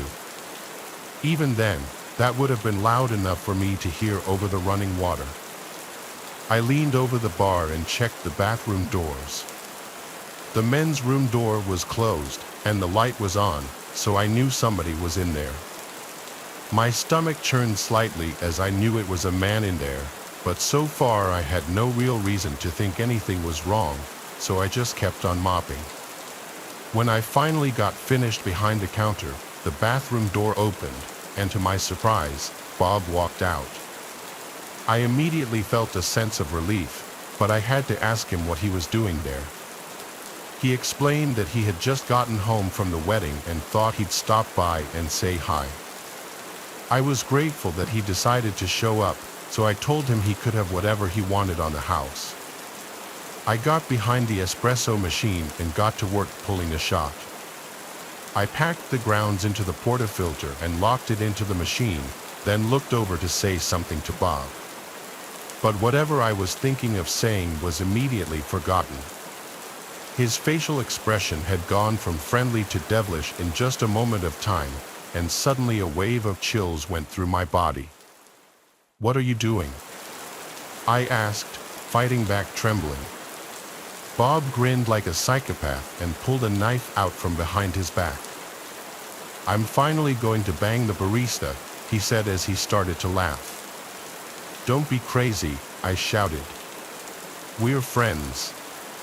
"What about the cameras?" Bob began walking forward, forcing me to backpedal. "We are friends," he said, "and nobody will believe you because the cameras aren't even on. They never are." "How do you not know that?" I knew at this point I was being pushed into the back of the shop, and my throat started to close up.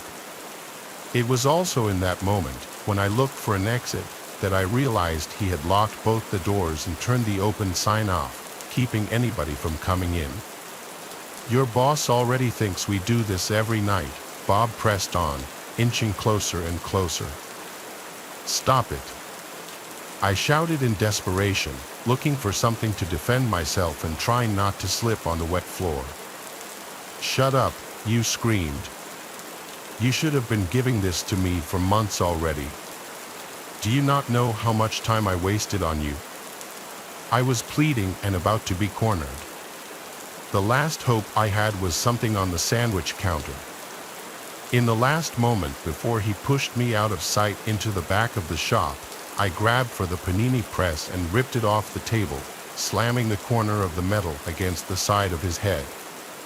He tried to block me and sliced open my arm, but I connected the hit. Combined with the water on the floor, the blow knocked him off of his feet. I wasted no time climbing over the counter and rushing out of the back door. I slipped into my car while I locked myself in and called the police. It wasn't until I thought about driving off that I realized Bob had parked his car in front of mine to deliberately keep me from getting away. Moments later, while I was on the phone with the operator, he came outside and attempted to break his way into my car. After he failed to do so for several minutes, he gave up and drove off, not long before the police arrived. I was treated for my wound and gave my statement about what happened. I didn't leave out a single detail. I was too much in a state of shock to even be in disbelief. As it turns out, he was right about the cameras inside the shop just being for show. However, nobody thought I was lying about what he did. Unfortunately, though, due to civil liabilities on the part of my employer and, more importantly, the fact that Bob completely up and disappeared after posting bail, I decided to drop the charges. I came to the conclusion not long after that he had already ruined his life sufficiently, and I simply didn't care enough to do anything else about it. Nobody has seen or heard from Bob in years, and the coffee shop has since stopped staying open overnight.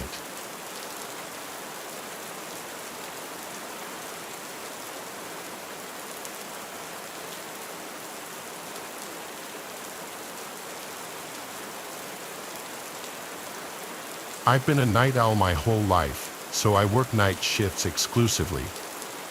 I really don't work well with other people, whether they're my coworkers or not, so I picked a job I could do completely on my own. I became a nighttime janitor for my local school district after I graduated from high school. Schools have always had nightly cleaning as part of health codes in most areas, but obviously, in recent years, it's become much more important. My first job was in a fairly large K-12 school.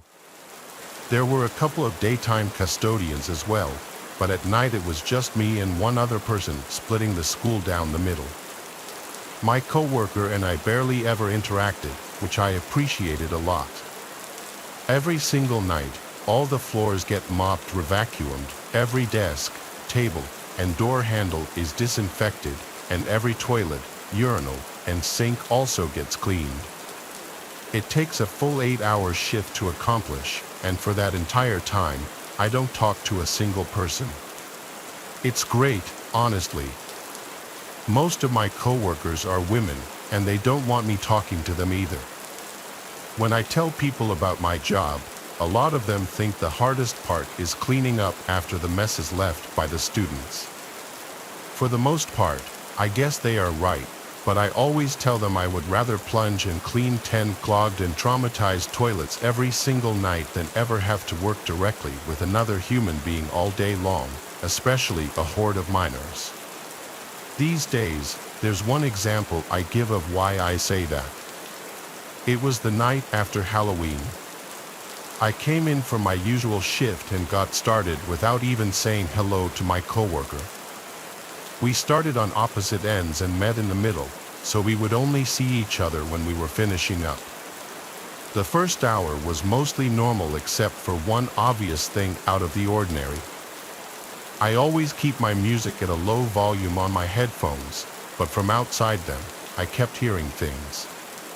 Usually, all the other faculty are gone by 8 p.m., but sometimes there's somebody who stays late.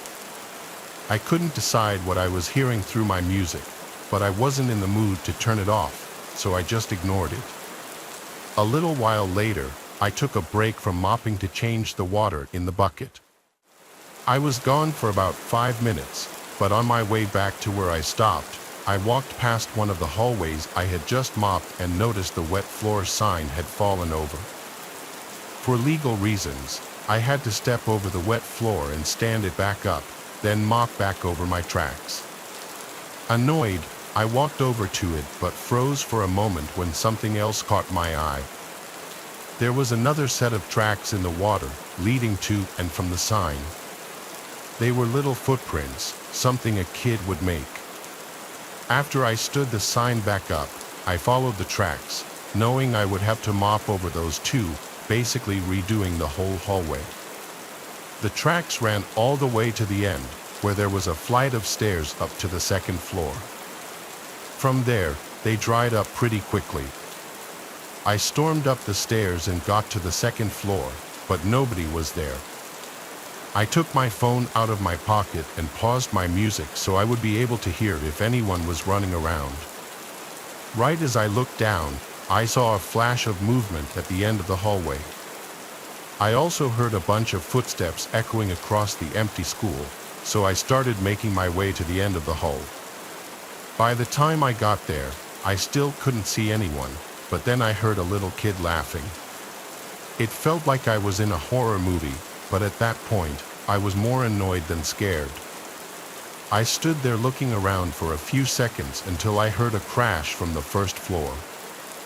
I rushed downstairs and nearly flipped my lid when I saw the mop bucket I had just refilled was knocked over. The water was spilling everywhere in a huge pool. I absolutely swore my head off as I went back to the nearest janitor's closet for a dry mop and a bunch of towels. It took me half an hour to clean up that mess and then another 15 minutes to redo the hallway that got messed up, which meant my break was down to 15 minutes. However, I was so pissed off that I walked to the other side of the school and interrupted my coworker to ask if she had been messing with me. She looked completely dumbfounded and innocent. She asked if I was all right or needed any help, but to that, I just walked away. I set up again and got back to work. Another hour passed, and I managed to make up some lost progress. I was angrily powering through it, debating in my head the whole time about what I should do. I thought about reporting it to the school or maybe just calling the police myself, but in the end, I figured I would seem crazy to everyone, just like I did to my coworker, so nothing happened. Again, until 11 o'clock, out of nowhere, the lights shut off in the whole school. It was pitch black for about 3 seconds until the emergency lights turned on, giving everything a reddish hue. It came as a shock to me, and to be honest, I was worried. I tried to tell myself it was a malfunction or maybe some kids messing around, but my mind was going to all sorts of possibilities. I had keys to the electrical room where the light switches were, and I was the closest to it, so I stopped what I was doing and marched over. I was pissed off about losing more time and missing out on my entire break. But halfway there, something pushed those concerns out of my head. I heard the most blood-curdling scream of my life, the panic shriek of my coworker echoing endlessly. I stopped in my tracks, feeling like I had just been hit by an electric shock. Seconds later, I heard the sound of a door opening really loudly, like someone was ramming through it from the inside. I hoped it was my coworker escaping and not somebody else making their way into the school. I forced myself to keep going and finally made it to the electrical room. I was right outside the door trying to find the right key when I noticed that it was already cracked open. I pushed it open slowly, afraid of what I might see, and a shape appeared in front of me, standing unnaturally in the darkness. My blood ran cold. It could have been anyone. I gave up on trying to turn on the lights and instead reached over for my phone in my pocket. However, as soon as I moved, the figure bolted forward and slammed the door in my face. I cursed and jumped back, stumbling until my back hit the wall behind me. Once I regained my balance, I started running. I wanted to leave, but for once in my life, I thought about the well-being of somebody else and ran to the other side of the school to find my coworker.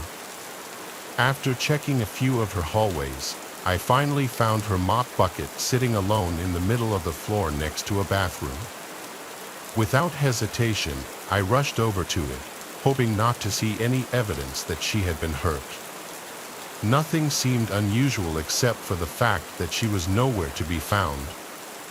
I looked all around in the dim lighting, but as far as I could tell, I was alone. But not completely alone. The sound of a laughing child echoed in the distance again, striking fear into my chest. I clutched the handle of the mop, for lack of anything else to defend myself with, and lifted it out of the bucket, holding the end of the handle out like a spear. I faced the direction of the laughter, looking down the hallway so intently I got tunnel vision. In a moment of sheer terror, someone whispered, "Hello," into my ear. I turned around and, without thinking, jabbed the handle of the mop into their chest with all my might. I heard a grunt as the person who snuck up on me hit the ground and vomited only a second later. I shouted at them to tell me who they were, but then they started to cry. I could tell they were trying to hold it back, but they couldn't. Gradually, my eyes made out what I was looking at. It was a student kneeling on the floor. Suddenly, all my fear of danger was replaced with the fear of losing my job for hitting a student. However, as things shook out over the next few days, it turned out all right.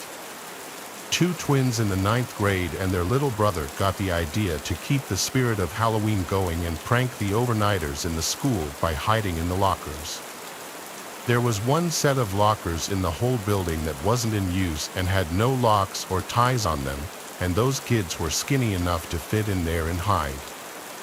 After doing their after-school activities, they managed to avoid being expelled, probably from crying a lot.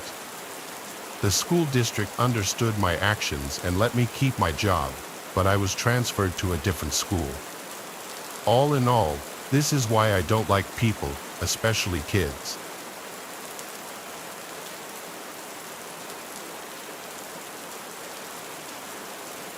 Up until about a year ago, I worked at a grocery chain. I was, and still am, a working college student. My availability was only 6 p.m. to closing, which in this case was midnight.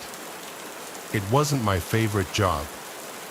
I dealt with a lot of annoying customers and coworkers, one of whom once broke into my locker and put a used tampon in the pocket of my apron, but that's a whole different story.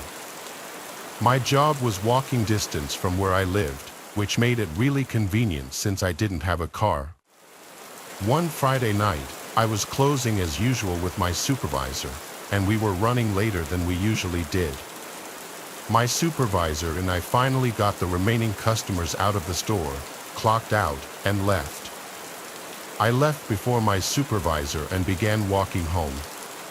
After a long, frustrating day of annoying customers, it felt great to just walk through the fresh winter air. I spent a few minutes shuffling through my phone's playlist to find a song to walk home to. I had made my way down the main road, careful not to slip on any of the ice. One thing that's really important to know about me is that I'm a very anxious person, and while it's definitely a problem most of the time, it does help make me constantly aware of my surroundings. That's when I saw an approaching car slowing down on the deserted main road, and I automatically went on high alert. It was a black car that came to a slow stop against the sidewalk I was on, about 10 feet behind me. I immediately clutched my phone in my hand and brought it out of my pocket. If there wasn't any ice covering the sidewalk and my feet didn't hurt, I probably would have run. Instead, I opted to try and pretend that I wasn't afraid, which I don't think worked because I picked up my pace after the car stopped. It was then that I heard a man's voice call out to me. "Hey, it's cold out here. You want a ride?" the man said. I kept walking away from him up the street, pretending I didn't hear him and just hoping he would go away. It didn't work.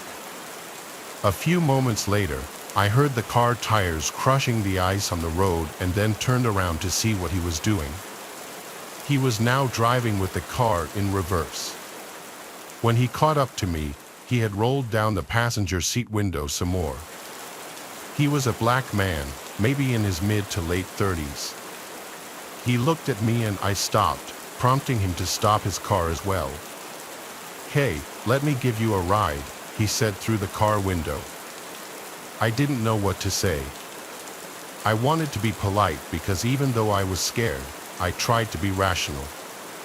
All he did was offer a girl a ride home who was walking in the cold at night. Also, with the possibility of him being a kidnapper or a rapist, it was really best not to piss him off on the empty street.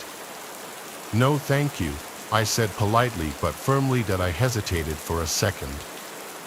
I was trying to figure out what to say that would get him to leave me alone away which street I lived on.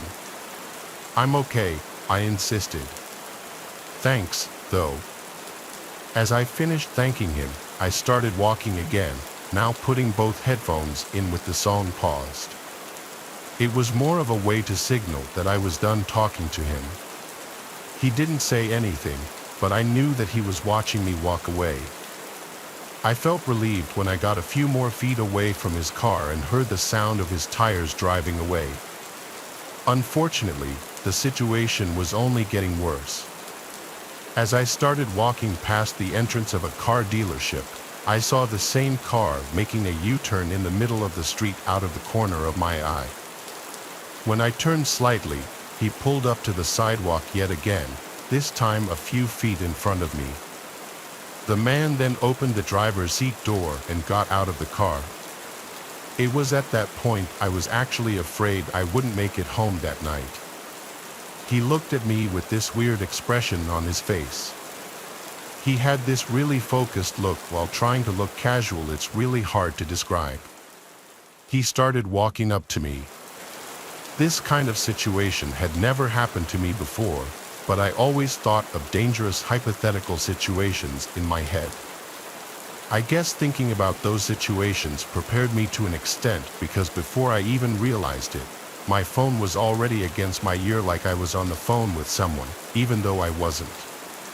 When he came closer to me, he saw my phone in my hand and must have realized someone could know where I am right now, or I could be calling 911.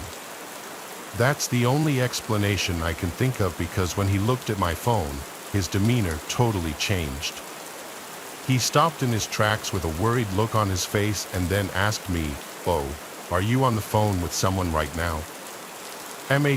I replied, looking at him with my phone still against my face and my other hand casually in my pocket.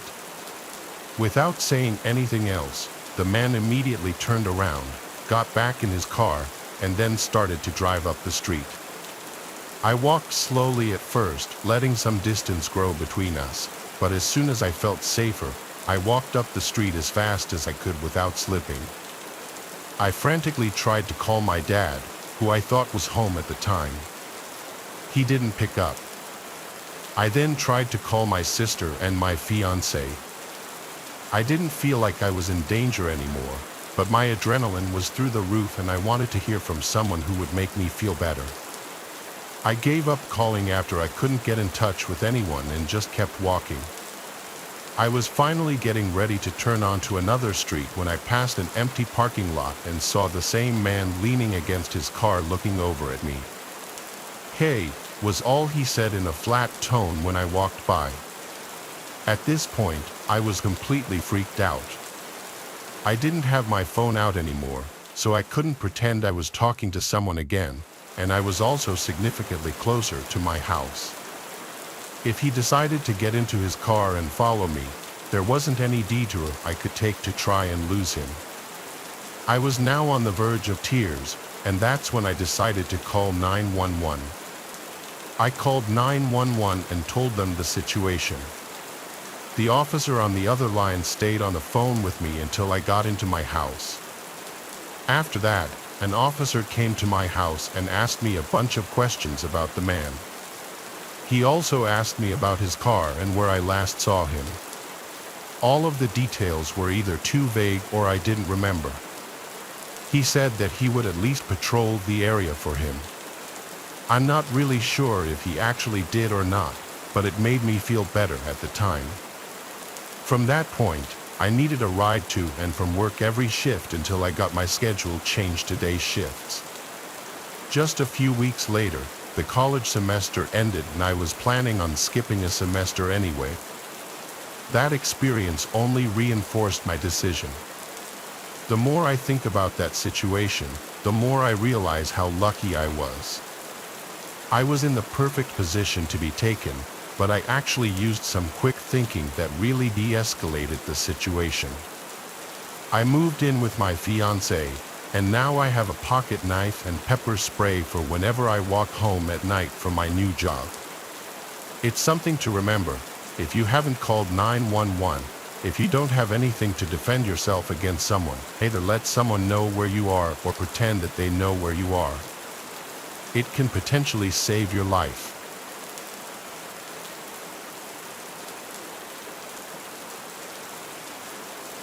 Hopefully, I don't dox myself by writing this, but I'm a graffiti artist, or as some might see it, a delinquent. I'm fine with either title. Point is, I like to spray paint, and I'm decent with a can in my hand. The tagging community is atrocious. People are unfriendly, and there's no respect between artists. Because of this, I've adopted a much more inconspicuous routine. I like tagging up quieter spots where my art likely won't be seen by other artists or the general public. Old train lines are usually a good bet since the train cars are endless, and new trains get decommissioned and left to rot on them all the time. My friend Paul likes to come with me when I tag up, even though he's not big into the whole thing himself. I welcome the company. Some people don't understand the importance of a good friend, and I think that's sad. Most of my other friends don't seem to respect my time or interests as much as he seems to. Paul and I found ourselves smoking on some nameless set of old tracks I found earlier that day on Google Maps. I'm not a big stoner myself, but he smokes a lot of weed, so I often indulge to match his vibe. It wasn't that late, maybe a little past 10 p.m. We finished a J and talked as we walked alongside the old rusty freight train. Oddly enough, there wasn't a single tag on the entire train. It must have been recently moved here. I thought excitedly that I'd get first dibs on such a good surface. I tossed Paul a can for him to mess around with, and I started doing my own thing. About 5 minutes later, I finished my first tag. I admired it for a bit before moving to the next car, then the next. About 15 minutes and 2 paint cans later, I had 3 decent tags up adjacent to one another, and I was pretty proud of myself for how they looked in combination with each other. Sorry in advance if this offends anyone, but I tend to discard my empty cans whenever they go dry. So, I flung them back the way we had come, enjoying the satisfying clattering sound a ball bearing makes when bouncing around the inside of an empty can. I then caught up with Paul, who had seemingly rolled and lit another joint, neglecting the paint I had given him. For context, the reason I'm not a big stoner is because I started getting unbearable anxiety highs much more frequently, maybe 90% of the time. In hindsight, smoking 2 J's with Paul was a borderline detrimental decision. After all, we were doing something illegal, which was already pretty anxiety-inducing. I smoked the second joint anyway, confident that I'd be okay. As soon as the final sparks floated off the J, that's when we heard it. A muffled clang from somewhere behind us rang out into the night. The two of us froze and stared into the darkness. I could feel droplets of sweat forming around my neck as adrenaline began coursing through me. I couldn't tell if the sound had come from outside of the train or from inside one of the cars. It was hard to tell which option was worse. We waited for a full minute in silence, and nothing. That's when I whipped out my phone and recorded this video. Bro, what the was this? No way, bro. You heard that? I heard that. What the, boy? Whoever made that noise picked up one of my empty paint cans and threw it at us before chasing and shouting at us. You can't really see the paint can in the video, but I swear to you that's what the first sound was. As we frantically made our escape, whoever was behind us yelled, "You better not trip, boy." A few seconds later, an actual gunshot sounded off behind us, almost causing Paul to trip and fall. It startled me so much that my fingers slipped off the record button on Snapchat, and the video cut out. We bolted down the tracks until they intersected a main road and didn't stop running until we were a safe distance away. I don't think I've ever been more terrified in my entire life. It didn't help that I was stoned out of my mind. My hands were literally shaking, and so were Paul's. We found our way back to the car and drove home in silence. What was I supposed to do? Call the police? I was literally breaking the law. That wasn't an option. The story doesn't end there, though. I actually went back to those tracks a few weeks later, but this time during the day and equipped with my trusty Glock 17. To my surprise, the train was still there. Despite that, there was a pretty glaring difference this time around. In the 3 spots where my tags had previously been were now ugly blotches of red paint. Someone had deliberately covered my work. Quietly, I kept investigating and eventually came to a train car with its door wide open. I took a look inside, and it was bizarre. The train car was completely empty except for a chair in the direct center and what looked like ropes and chains scattered about. Some of the ropes were wrapped around the legs of the chair, and others were just lying on the floor. The weirdest part was the smell, though. The whole car smelled like bleach. If you closed your eyes, you would have guessed you were in a cleaning supply closet. I can't overstate the smell, though. It literally smelled like the whole train car had been doused in bleach. I went to take a picture of the scene when I thought I heard a metal clang somewhere further down the train. I could have imagined it, but I wasn't taking any chances. That was enough for me. I was out of there as quickly as I had come. I've told so many people this story, and none of them could rationalize that psycho's actions in a way that makes sense. I doubt a homeless person would be able to get their hands on a gun, but I can't fathom why someone other than a homeless person would respond so aggressively. And why they decided to cover up my tags is another mystery. I think the most disturbing aspect of this whole thing was the chair in the middle of the train car. I really want to go back to those tracks just to take a picture of what I saw, but I haven't worked up the courage to. I have no idea if whoever was there that night was really shooting to kill us or just trying to scare us, but sometimes late at night, when it's just me and my thoughts, I can still hear that shot ringing in my ears.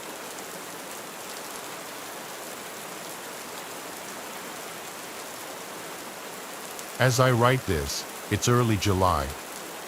This story took place at the beginning of summer.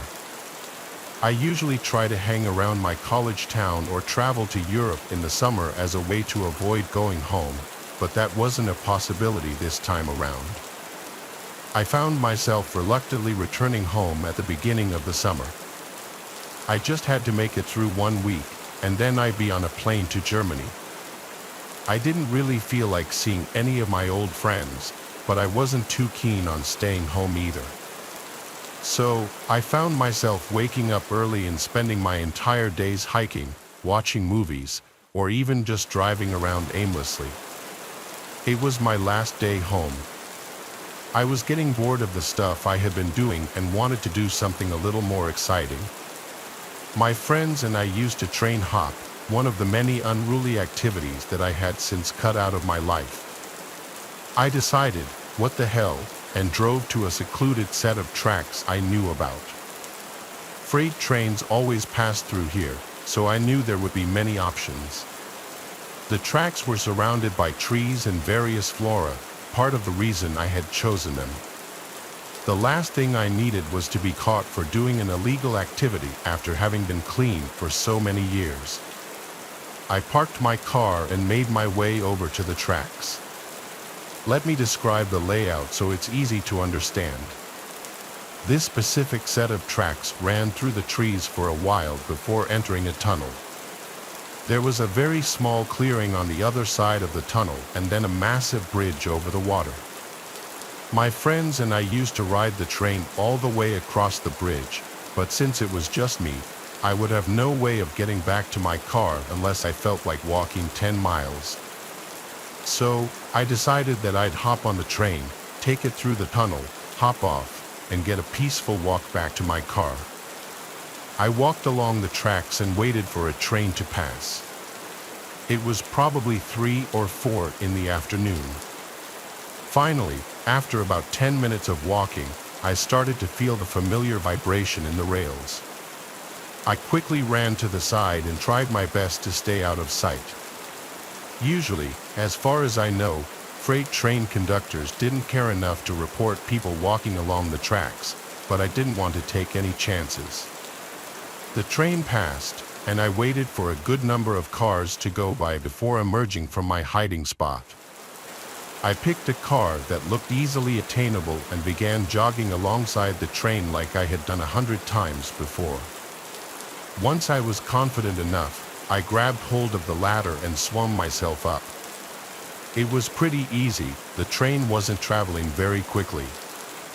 As my part of the train was about to enter the tunnel, I saw a strange flash of light from up ahead. I assumed it was a spark from the train or something, but truth be told, I had never seen anything like it before. I hoped there wasn't an errant wire or something dangerous in the tunnel, but it was too late to hop off. The train started picking up speed since the tunnel was perfectly straight, and I closed my eyes as the adrenaline rush started coming on. Just then, I felt a hand reach out from the darkness and literally grab my leg. I lost my footing and nearly slipped, but my hands were firmly gripping the train. I screamed and kicked, but the train sped by before I could make contact with anything. Before I could even comprehend what just happened, I felt another hand slap against my leg. I screamed again before scrambling up the ladder, hopefully out of reach. My heart was racing. What the hell just happened? The train exited the tunnel, and I hopped off without thinking. I waited for the train to completely pass and watched it chug over the bridge. I remember pacing back and forth in the little clearing, thinking about what just happened. Like, were there really people in the tunnel, and what could they possibly be doing there? Why the hell would they try to drag me down?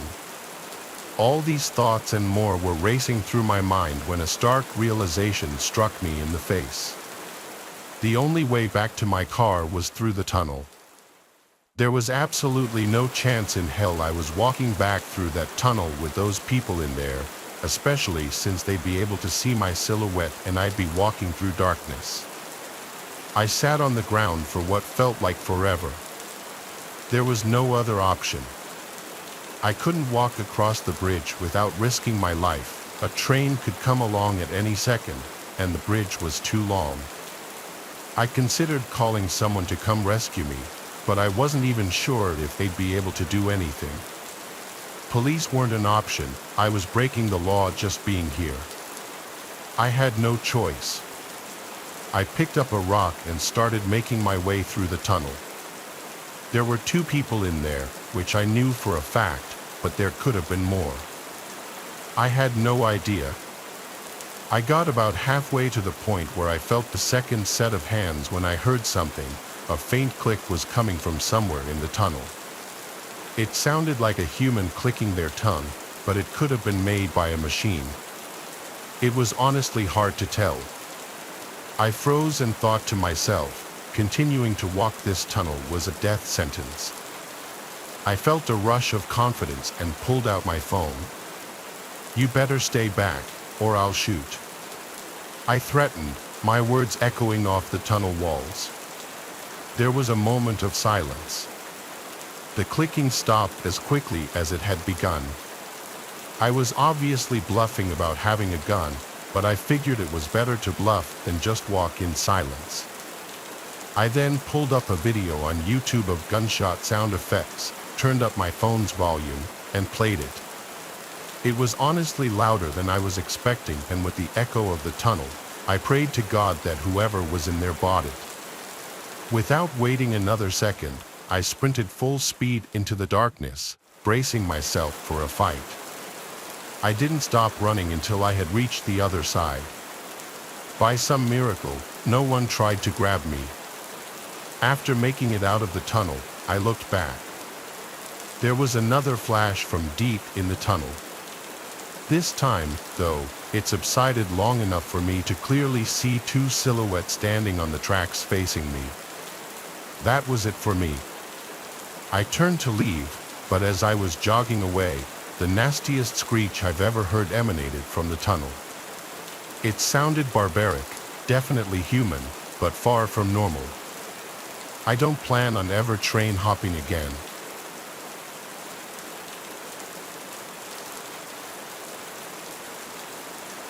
The New York City subway system is a scary place. I've been an MTA worker for 7 years, and nothing really surprises me anymore. When friends and family ask if I have any stories, though, there is one that stands out among the rest, one that I can't explain. This happened to me about 2 years into the job, but I remember it like it was yesterday. I was pretty acclimated to everything at that point, and things had become routine. I was stationed in Brooklyn at the time, and I was doing some routine maintenance in High Street Station. There wasn't a soul on the platform. It was actually kind of eerie. You're used to these subway stations overflowing with people, so seeing them empty and almost deserted looking was a strange adjustment to make. I hadn't seen a person on the platform in hours, and it was dead silent except for the buzz of the lights and the occasional passing train. Out of nowhere, I heard a clang from somewhere down the track. It startled me so badly that I dropped my mop in shock. The sound wasn't something I was used to hearing. The best way I could describe it to you is that sound that a rock would make if it had been dropped on a metal rail. I stopped what I was doing and looked into the tunnel, listening for other noises. After a while, I concluded that whatever I heard had either been caused by an animal or a falling piece of cement. After all, these stations were pretty old. I went back to work, not thinking too much about the sound. About 10 minutes later, the same sound shook me from my concentration. Only this time, it was probably about twice as loud. This time, I actually became a little concerned, dare I say, scared. Was it really possible that 2 chunks of the ceiling had fallen in the span of 10 minutes? I put down my supplies and walked over to the tunnel entrance, trying to be quiet. I peered into the darkness and couldn't really see anything. I debated whether or not it was a good idea to call out into the tunnel and ultimately decided against it. I still figured it was nothing, but after the initial fear had worn off, I was more confused than anything. I kept trying to think of things that could make a sound like that, not once, but twice. It was especially bizarre since the second sound was louder. I tried to keep my mind off the sounds and went back to work, finding a good rhythm again. I was almost done with my work on this platform and was pleased that I'd get to leave this weird station soon. As I was wrapping things up, I heard something that gave me the chills. A child's voice called out for help from inside the tunnel, and he sounded like he was in distress.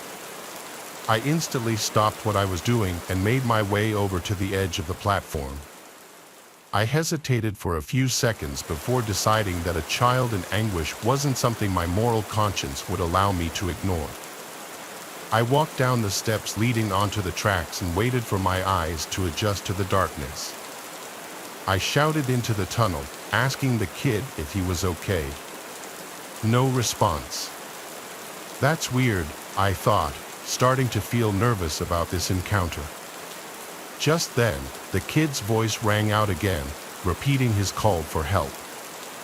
I yelled back, asking him if he could hear me. He responded, yes, and I asked where specifically he was. There was a brief moment of silence before he just said, in front of you. Just keep walking. I really didn't want to, but couldn't just leave some helpless kid all alone on those tracks. It was dangerous. I began walking forward when something dawned on me. I yelled into the darkness one more time, this time asking the kid what was wrong. An uncomfortable pause again before the kid responded, just keep walking. I didn't like that. This whole thing was off. My eyes finally adjusted to the darkness, and I was able to slightly make out what was in front of me. There actually was what looked like the shadow of a kid just up the tracks, but there was something else that almost made me scream in fear, another shadow, this one much taller, obviously an adult. My blood ran cold, and I stopped in place. This wasn't happening to me. As slowly as I could, I turned around and made my way back to the platform. Luckily, I wasn't chased on the way back. The kid shouted, "Wait, where are you going?" once I reached the platform, but I wasn't sticking around another second. I made my way up the stairs and called the police as soon as I got cell service. I told them everything, and police were swarming the platform in a matter of minutes. I waited to see what they turned up. After about 30 minutes of searching, they did find something chilling. There was a single kid's shoe just lying in the tunnel, which the police hypothesized could have signified a struggle. After hours more of searching and scouring every available database for missing children, we were told we'd receive a call if anything ever came up. It was concluded that whoever had been down there, though, had hidden somewhere in the tunnels. I have no idea what to think of this experience. This is the best theory I can come up with. Some psycho kidnapped a child and forced him to yell for help in an attempt to lure some unsuspecting Good Samaritan into a trap. Or hell, maybe it's their own kid who they're raising to also be a psycho. I can't think of any other reasonable explanation besides this one. But if I'm right, I can only imagine what that kid must be going through.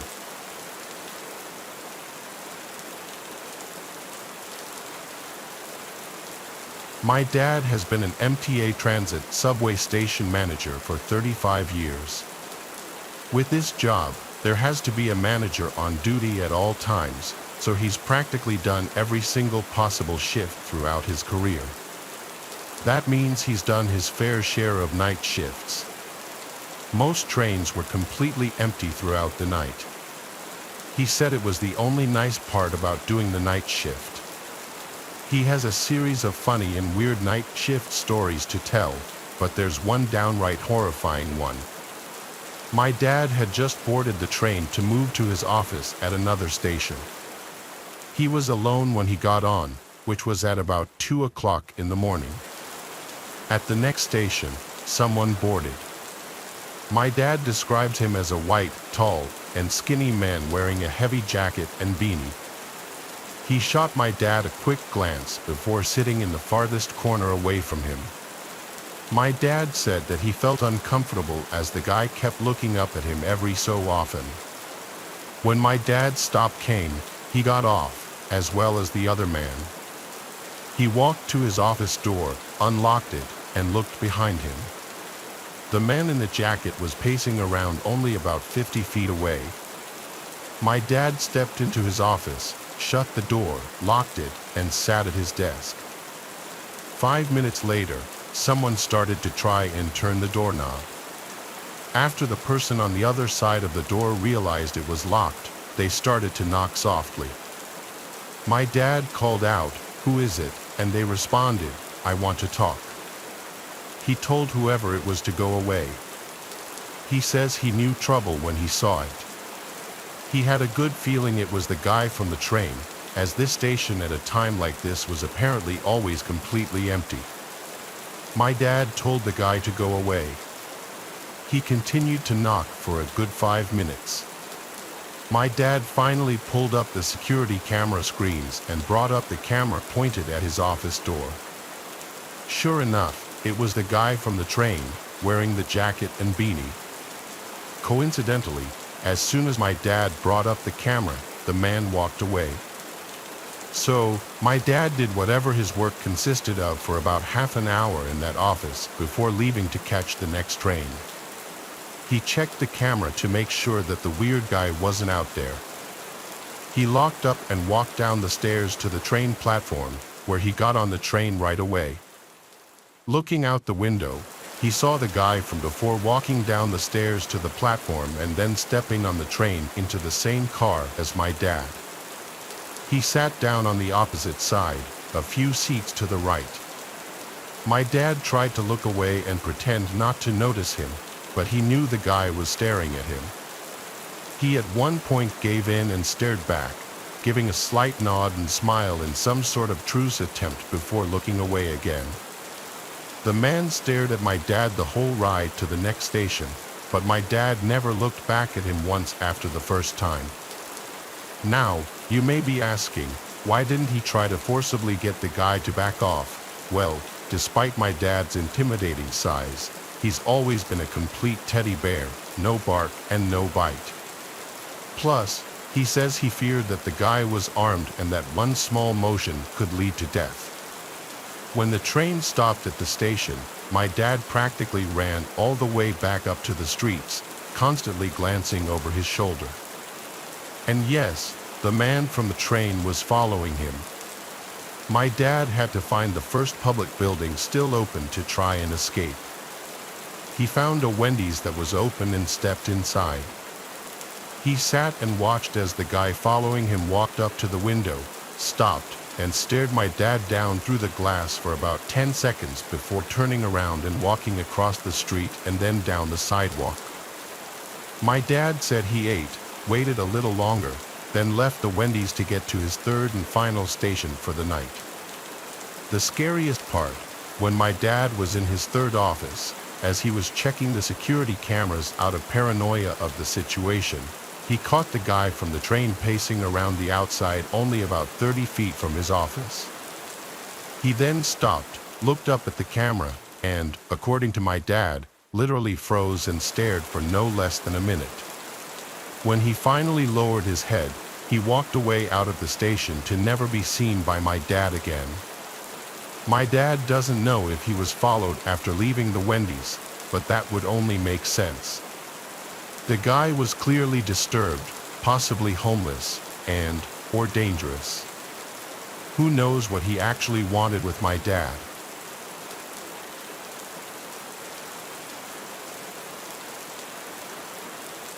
Me and my 3 friends were in New York around Christmas time. We didn't finally decide to leave until about maybe 2 o'clock in the morning. We got on the first train that we could catch, and as expected, it was empty.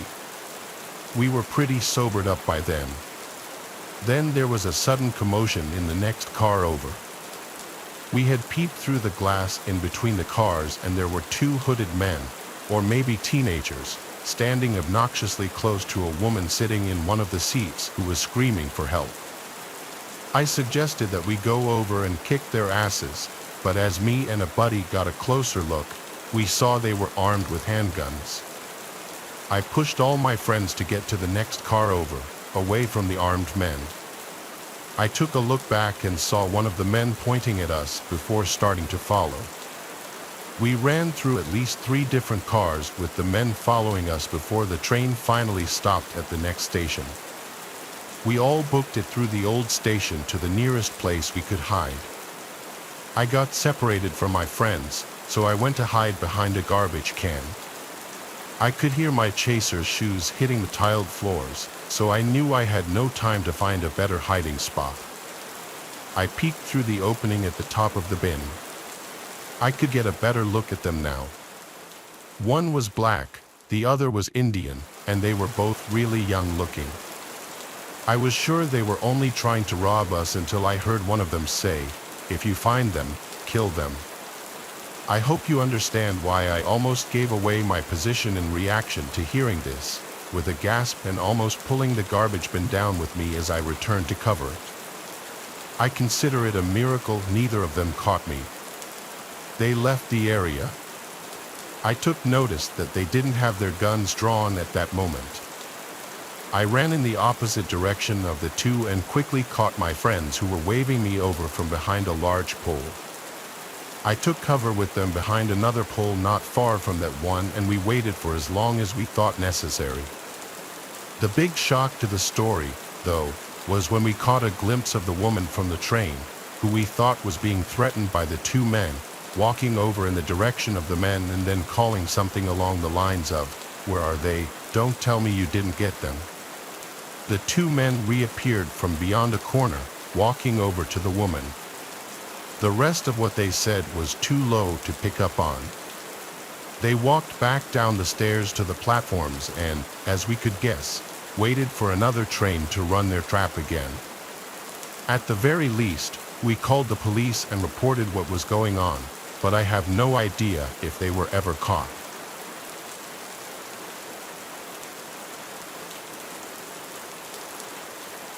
My name is Valor. I'm 24 years old, and this was the most horrifying experience of my life. I live and work in New York City, but I don't have a car, so my main mode of transportation is the subway. It was a Saturday night. I was on my way home from a party in the middle of the night. I did this about every other weekend, so I was completely fine with taking the subway alone at night. Walking down the steps, entering the underground without a soul in sight, it was always a bit chilling. This specific station was very tightly spaced. As I was walking, I could almost feel as if I were being watched or followed, along with the occasional echoing bang-type sound emitting from an unknown location. I was early for the train, so I sat on a bench and waited. This is something straight out of a horror movie. I heard this exact phrase, "Over here, buddy." There was somebody standing on the tracks inside the tunnel, poking his head out and looking at me.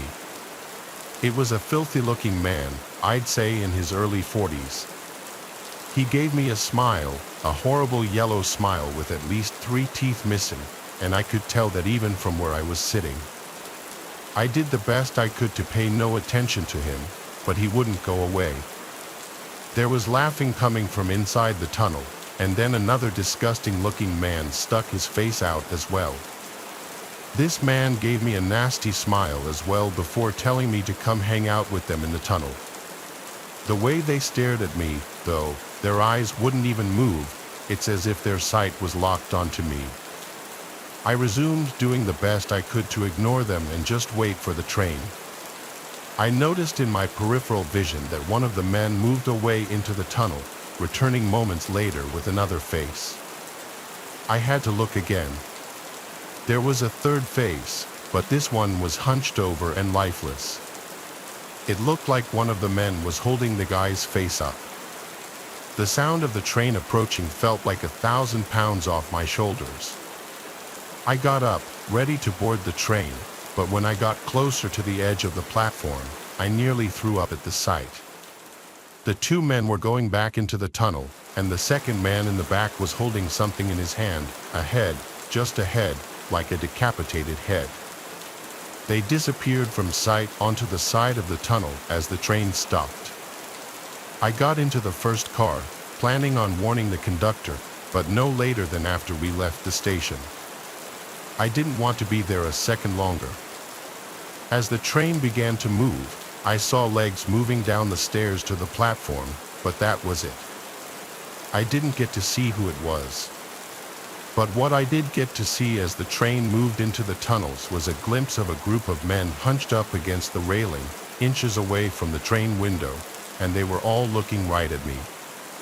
I knocked on the conductor's door like a madman, screaming it was an emergency. He opened up, and I explained what I just saw. He radioed to somebody in charge of the station as well as another higher-up of the company, who I'm sure took care of it or contacted the proper authorities or security, whatever. It seemed to take ages for my stop to come, but when it did, I practically had to hop in my walk from relief. I have since been to one party at the same friend's house, but I skipped that station. I decided it was worth it to take the extra long walk to the next station. I don't know if weird shit happens often in the subway at night. In my experience prior to this incident, it never did.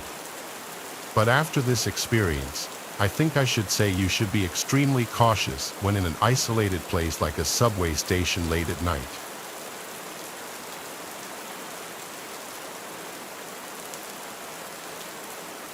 This is narrated from the perspective of a female. This happened a few years ago in Rome, Italy. I was walking alone along the street that leads to the train station. It was around 2 p.m. on a working day, so almost practically no one was around. There were not many shops either on that street, and the few that existed were closed. A man was walking in my same direction just a few meters ahead of me. Casually, he turned back and noticed me. It was one of those instinctive reactions that you cannot conceal. His face said it all. He was roughly 6 foot tall and well built, not exactly the body structure you would like to see such a face on. His eyes openly said, "I've been to jail and I'm highly likely to go back again." He went along his way ahead of me and then turned again a couple more times, slowing down his pace. In a few moments, the situation was reversed. I was walking in front of him now. I didn't turn around. It was useless. I knew he was following me. I didn't hurry up. I just pretended I didn't notice him. I was listening to the radio on my smartphone with earbuds in and just simply kept on doing it. But you can imagine just how much I was panicking on the inside, all alone on the street with a 6-foot-tall criminal walking after me. I kept walking, struggling to the very last bit of my soul, acting as if nothing was happening, while desperately searching for an escape out of the situation. Then, after a few more minutes like this, I saw 2 men talking vivaciously outside of their shop. I seized the occasion and stopped right after them, pretending to scroll up and down on my phone. With the tail of my eye, though, I kept glancing beyond the 2 men, and I was right because after a few moments I saw him stretching his neck trying to spot me. He saw I had stopped and he was leaning against the wall near the two other men. He then turned back and went away. I'm pretty sure that I must have had a guardian angel that day who sent those two men and placed them at the right time and right place. Nothing else happened, but only because I was extremely lucky. To all the ladies out there, never take for granted that you're safe just because you're in broad daylight. And never give in to fear.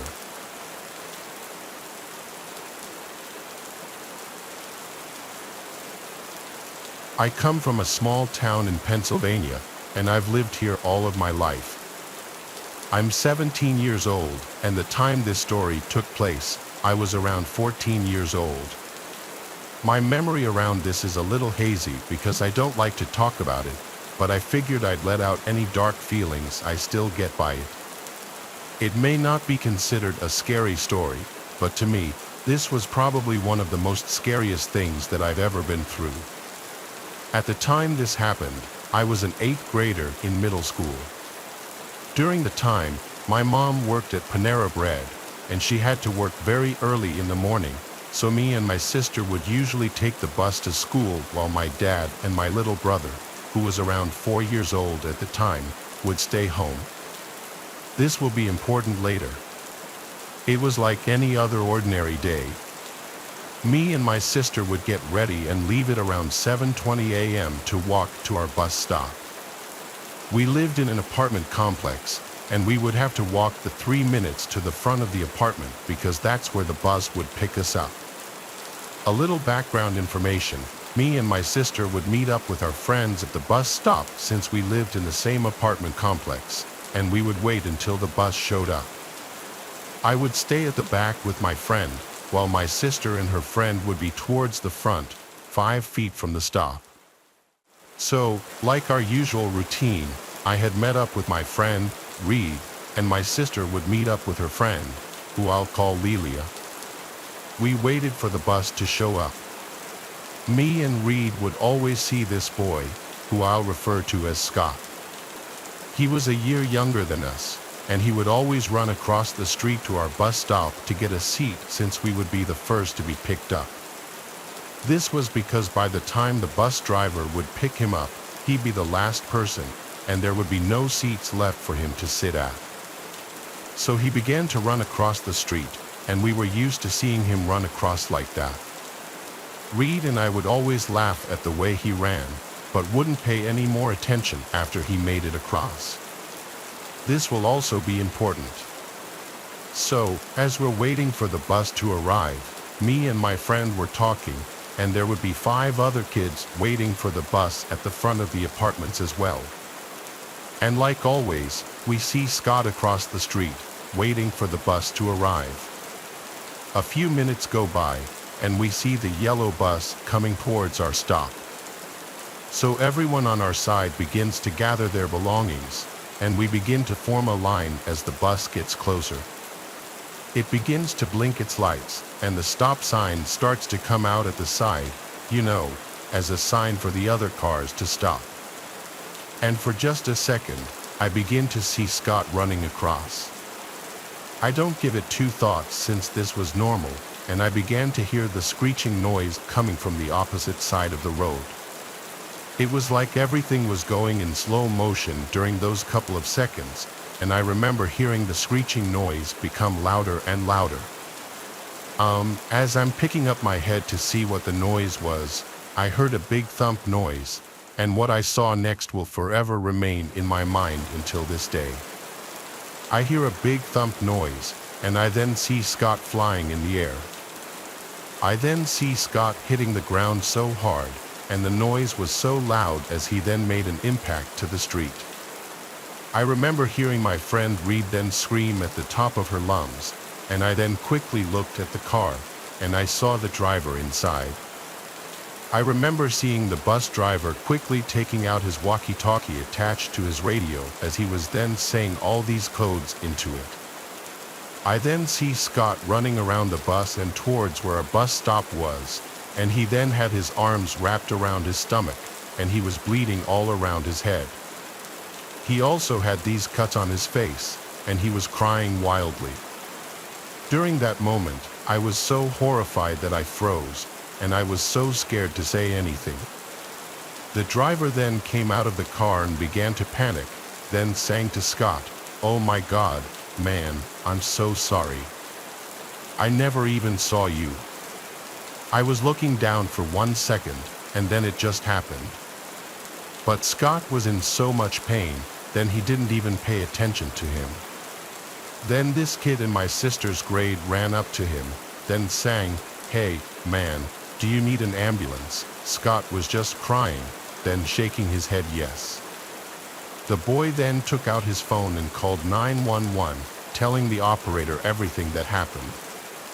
The driver then fell to the ground, took a cell phone out, and began to call someone. He then put it on speaker, and once the person picked up and said hello, he'd been sad, "Mom," to the kid, "so sorry." And he then began to break down in tears, and he just kept repeating that same line over and over again. The driver's mother had tried to calm him down, and then the driver just said, "Please forgive me, please. And even my car, it's a friend's car." Scott just stayed on the ground, lying there, as everyone watched him. The next thing I remember was that Scott always had his mother and brother take him to the bus stop, and they would always make sure he got on, but on this day, they never went with him to the bus stop. I then began to check on my sister, making sure she was okay. Her and her friends seemed a little shaken up, but they were okay. Reed's mom and sister were running up to us, and I remember hugging them.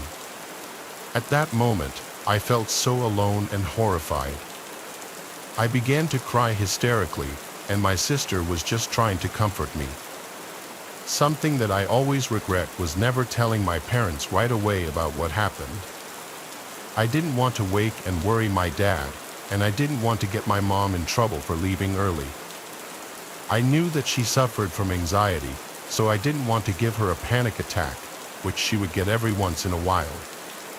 So, my sister and I just decided to wait there.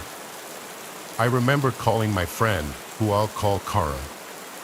I remember that her and her mom worked at the school next to ours, and I began to tell her everything that happened. I began to break down. They quickly alerted the front desk, and she calmed me down, telling me everything was going to be okay. I know some of you might be thinking, how was I able to call my friend but not my parents? But during that moment, I just felt the need to call Cindy because she was who I trusted at the time, and we're still friends to this day. About 20 minutes later, the ambulance arrived. They began to check Scott and treat him while he was lying on the ground, still crying and in pain. 10 minutes passed, and I began to come at ease. They started to place him on the stretcher. I remember seeing his mom and brother running with a paramedic towards him, and they had the most worried and horrified faces that I've ever seen. I began to feel so sad for them. Reed, my sister, and I thought it would be okay if we went to school just to try and take our minds off of everything that happened and all of the horror we witnessed 40 minutes ago. We were at our bus stop for almost an hour, and we still got picked up at the next stop and then immediately went to school. I remember the staff waiting there for us and separating the apartment complex bus stop kids, escorting us to the library. I won't go into too much detail, but they pretty much stated that we could stop by the counselor's office anytime during the school day, and if we wanted to leave school, we were able to. After that event, I didn't take the bus for 4 months and was dropped off. I didn't want to cross the street, and whenever I would hear a tire screech, I would always jump and begin to get a cold sweat. A few months later, I began to feel better and continued to live a normal life. After that, Scott didn't go to school until months later, until he was finally okay, towards the end of the year. Like I said, I know this wasn't the typical stalker story, but this was one horrific event that I went through, and I never want to go through it again. But remember to stay safe out there. I really hope many people don't ever have to witness what I and the other kids had to see that day. It was truly awful.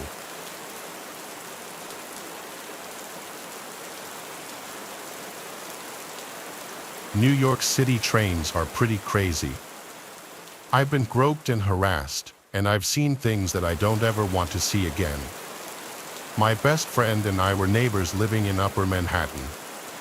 It was summertime, and it was pretty late. It was around 8:30-ish, and we wanted to go to the west side to get some milkshakes because we always liked to go out late for little adventures. Of course, my parents didn't want us to go out late, but we kept pushing it, and we ended up going. In order to get to where we wanted to go, we had to take the subway. As we're coming back, it was already 9:30-ish, so we expected to get back home around 10. The train arrived, and my best friend and I hopped in. The train car was empty, so we sat on the chairs with 2 seats. As we arrived at the next stop, a man came into the same car. We didn't think anything of it until the man sat right across from us.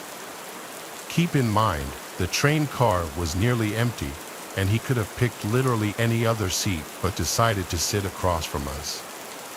Of course, my friend and I thought that was weird, so we texted each other saying we were going to move to the next car when we got to the next stop. As we were heading to the next stop, we quickly ran out of the train and ran to a different car. We just kind of laughed it off until our smiles slowly turned into worried faces when we saw the same man coming into the new car we had just moved to. Obviously, my friend and I felt completely uncomfortable. We moved all the way down to the opposite end of the car, and the man did the same exact thing. Keep in mind, the man himself didn't look creepy. He looked pretty average, which honestly made me really surprised. But my friend and I quickly moved to the next car once we got to the next stop. We were pretty scared because we were only 15 years old, and we were females on a subway. Train going back home alone around 10 o'clock. I don't really remember how we lost the man, but luckily we did. We quickly ran back home after we got off our stop, also making sure we weren't being followed. We didn't tell our parents because we knew they wouldn't let us out again, so we just kept it to ourselves. Nothing crazy like this ever happened again to us, but now we know to be more careful taking the subway home. For anyone that comes to New York and takes the subway, please be careful because you really never know who's gonna follow you.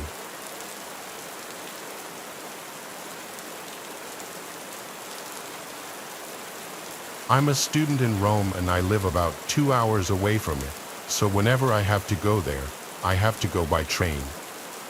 I do have my driver's license, but I prefer the train because I can study on the way there. Plus, in Italy, it's quite common for students to move by train to reach the cities where we study. So, this one day in question, I was waiting at the train station in Roma Tiburtina with my boyfriend for my train to come. This is one of those times where I would get on the train by myself because he had an extra lesson the following day, so he was just keeping me company. We both noticed a weird guy with a bike acting strange, like he was drunk or something, but we didn't pay much attention because the station is often full of drunk homeless people roaming around. Here's why he never lets me go alone to the station, especially at night. So, we sat and waited for my train, and when it finally arrived, I got up, kissed my boyfriend goodbye, and got on the train. I did notice the guy with the bike standing in line behind me to get on the train, but I honestly didn't give it that much thought.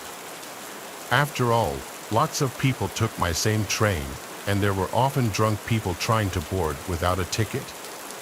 When I got on the train, it was packed. No matter how many carriages I passed, I couldn't find a seat, so I just sighed and decided to go sit by the train door. I don't know about other countries, but here in Italy, some trains have a little seat by the door that you can unfold. So, I unfolded one of those and sat there, taking out my history book and starting my long study session. About 5 minutes into my studying, I felt something on my cheek. It was a hand. I raised my gaze from my book, and there he was, the guy with the bike. I immediately jerked his hand away from my face and asked, who are you and what do you want? He simply just stood there smiling, so I asked again, who are you? He then looked me dead in the eyes, still with that creepy grin, and said, I'm no one. I'm just a dude. Wanna have some fun? I didn't even bother answering. I just started picking up my stuff to leave, but then he put his arm right in front of me, blocking my way into the carriage. So, I grabbed his wrist, dug my nails into it, and then jerked it away, freeing my passage to the much more crowded carriage where he couldn't do anything to me. I tried to look for the ticket inspector to get some help, but he just kept following me. One very kind man noticed the creep was following me, so he offered me a seat and told me to stay there while he went to look for the inspector. I sat down and waited. I honestly thought that I was safe, that he wouldn't try to do anything in front of so many people, but I was wrong. He started going back and forth along the corridor of the carriage, and every time he passed me, he would try to touch me. He would caress my shoulder or face or even try to go to my breasts, despite the fact that I kept jerking his hands away. Everybody just watched and said nothing, absolutely nothing, to help me. After a while, the man came back with the ticket inspector and the creep ran away in the opposite direction. The inspector came up to me, and I showed him a picture of the dude that I'd managed to take, telling him that he was following me and touching me. So, the inspector went after the creep and eventually caught him a few carriages forward. He then proceeded to call the police. The police came to the next station, and while waiting, the creep was placed near his bike by the door with the inspector constantly watching him. At the train station, 2 officers had to literally lift him out of the train because he was resisting, saying that we were friends and that I obviously liked his attention. But he got arrested anyway. And the worst part of all this, no one even dared to help me on that train when he was trying to touch me in front of everyone. There was even a woman who said I must have done something to turn him on. So, even though I was just a student minding my own business, just sitting there looking at my books, in her mind, I must have done something to turn him on. Still to this day, I can't believe I was the one being blamed for his creepy behavior. Seriously, what the?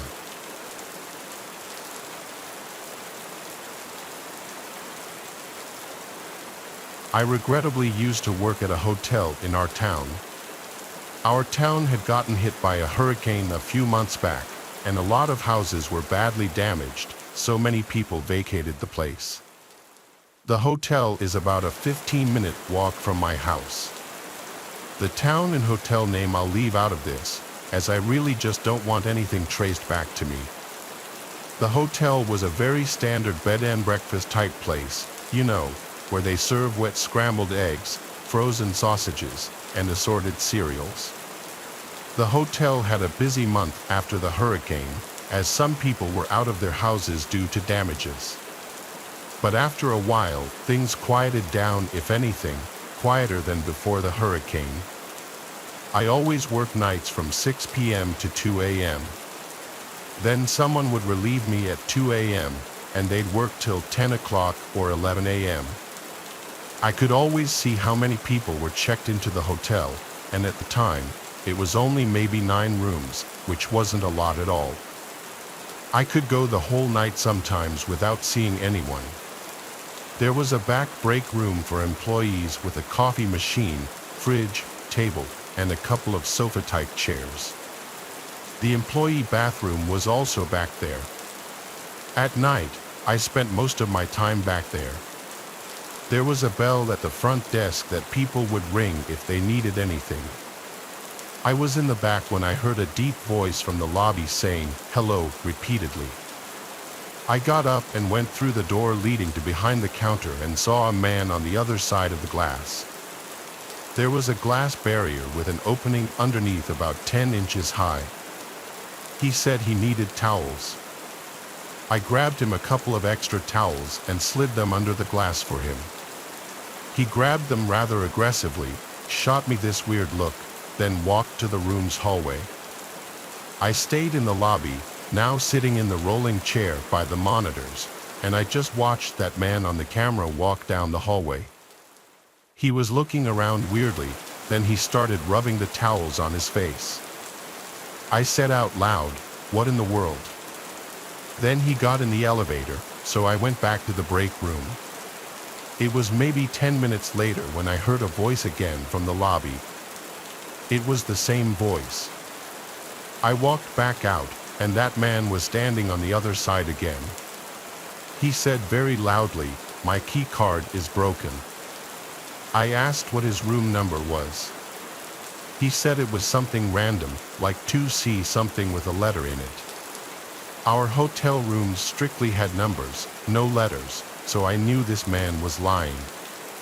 I told him, "Sir, our rooms don't have letters. Are you sure you're staying here?" His reaction was not something I was expecting, nor was it something I wish I ever had to be a victim to. He threw the towels on the floor, started smiling, and slightly tilting his head as he got closer to the glass. When his face was practically pressed up on the glass, he said, "I'm going to kill you," still with a smile on his face. Then he said it again, louder, and again. Each time he said it, it got louder until it was almost a scream. I screamed back at him, "I'm calling the police," and I did. I picked up the phone and showed him as I dialed 911. He kept his disturbing smile as he now started mocking me, calling the police. As I spoke to the dispatcher on the phone, explaining very loudly what was happening in front of my face, the sick man laughed and headed for the door in a slow walk. I told the dispatcher he was leaving, and when he was gone through the doors and out of sight, I said he was gone. She asked me if I still wanted an officer to show up, and I said no, it's all right. So the next couple of hours of my shift went slow. I decided for obvious reasons to hang around in the lobby now instead of the break room. There was one guest who checked in during this time. At around 2 a.m., my relief came, and I clocked out and was free to go home. I walked outside to the parking lot. It was cold out. I remember wishing I had brought my coat. I walked with my hands in the pockets of my light jacket and my hood up. Then I heard a voice in the parking lot. I turned around. There was a line of bushes that covered the first floor windows of the hotel. It came from the bushes. I don't know what the voice said. I didn't care. I walked faster now. Once I got out of the parking lot, I was on a main road for a brief minute, but there were no cars on the road in this quiet town at this hour. After a minute, I turned left down a residential street that would eventually turn onto my block. It was dead silent out, not even the sound of any distant traffic, just the sound of my shoes hitting the pavement. And then the sound of someone else's shoes hitting the pavement behind me, only it was the sound of someone running as if on their tiptoes, trying to be quiet. By the time I turned around, they stopped. There was a car right behind me, and I almost knew that there was someone hiding behind it. I heard laughing and then a familiar voice saying quietly, "I'm going to kill you." Without even seeing him, I knew it was that man. I looked around, planning out my next move. I couldn't outrun a man, let alone wearing my work shoes. I looked at the nearest house. It had an upstairs light on. Someone was awake. I would go run and ring the doorbell for help. I looked back at the car, and I saw him, that man, peeking his eyes out from behind the car as he inched around it to the front. When he got to the hood, the rest of his face and upper body were exposed, and I could see his disgusting, crazy smile again. I ran for the house, screaming, "Help me." I made it to the front door and rang the bell at least 3 times. That's when the man grabbed me and started choking me, whispering in my ear, "Die." In that moment, I thought my life was flashing before my eyes.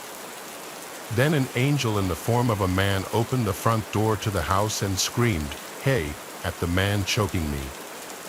The man's grip was released from my neck, and I fell to the floor.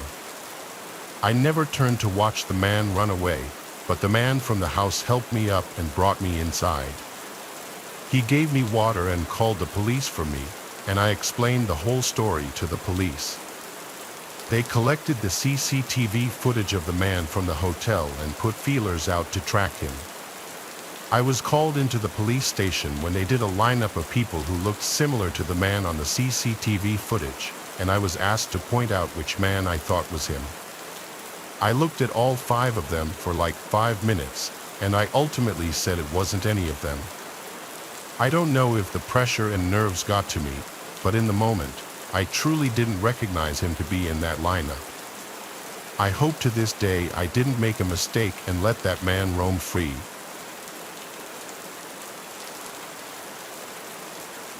Thanks for watching the video. Subscribe to the channel and turn on notifications to watch the latest videos.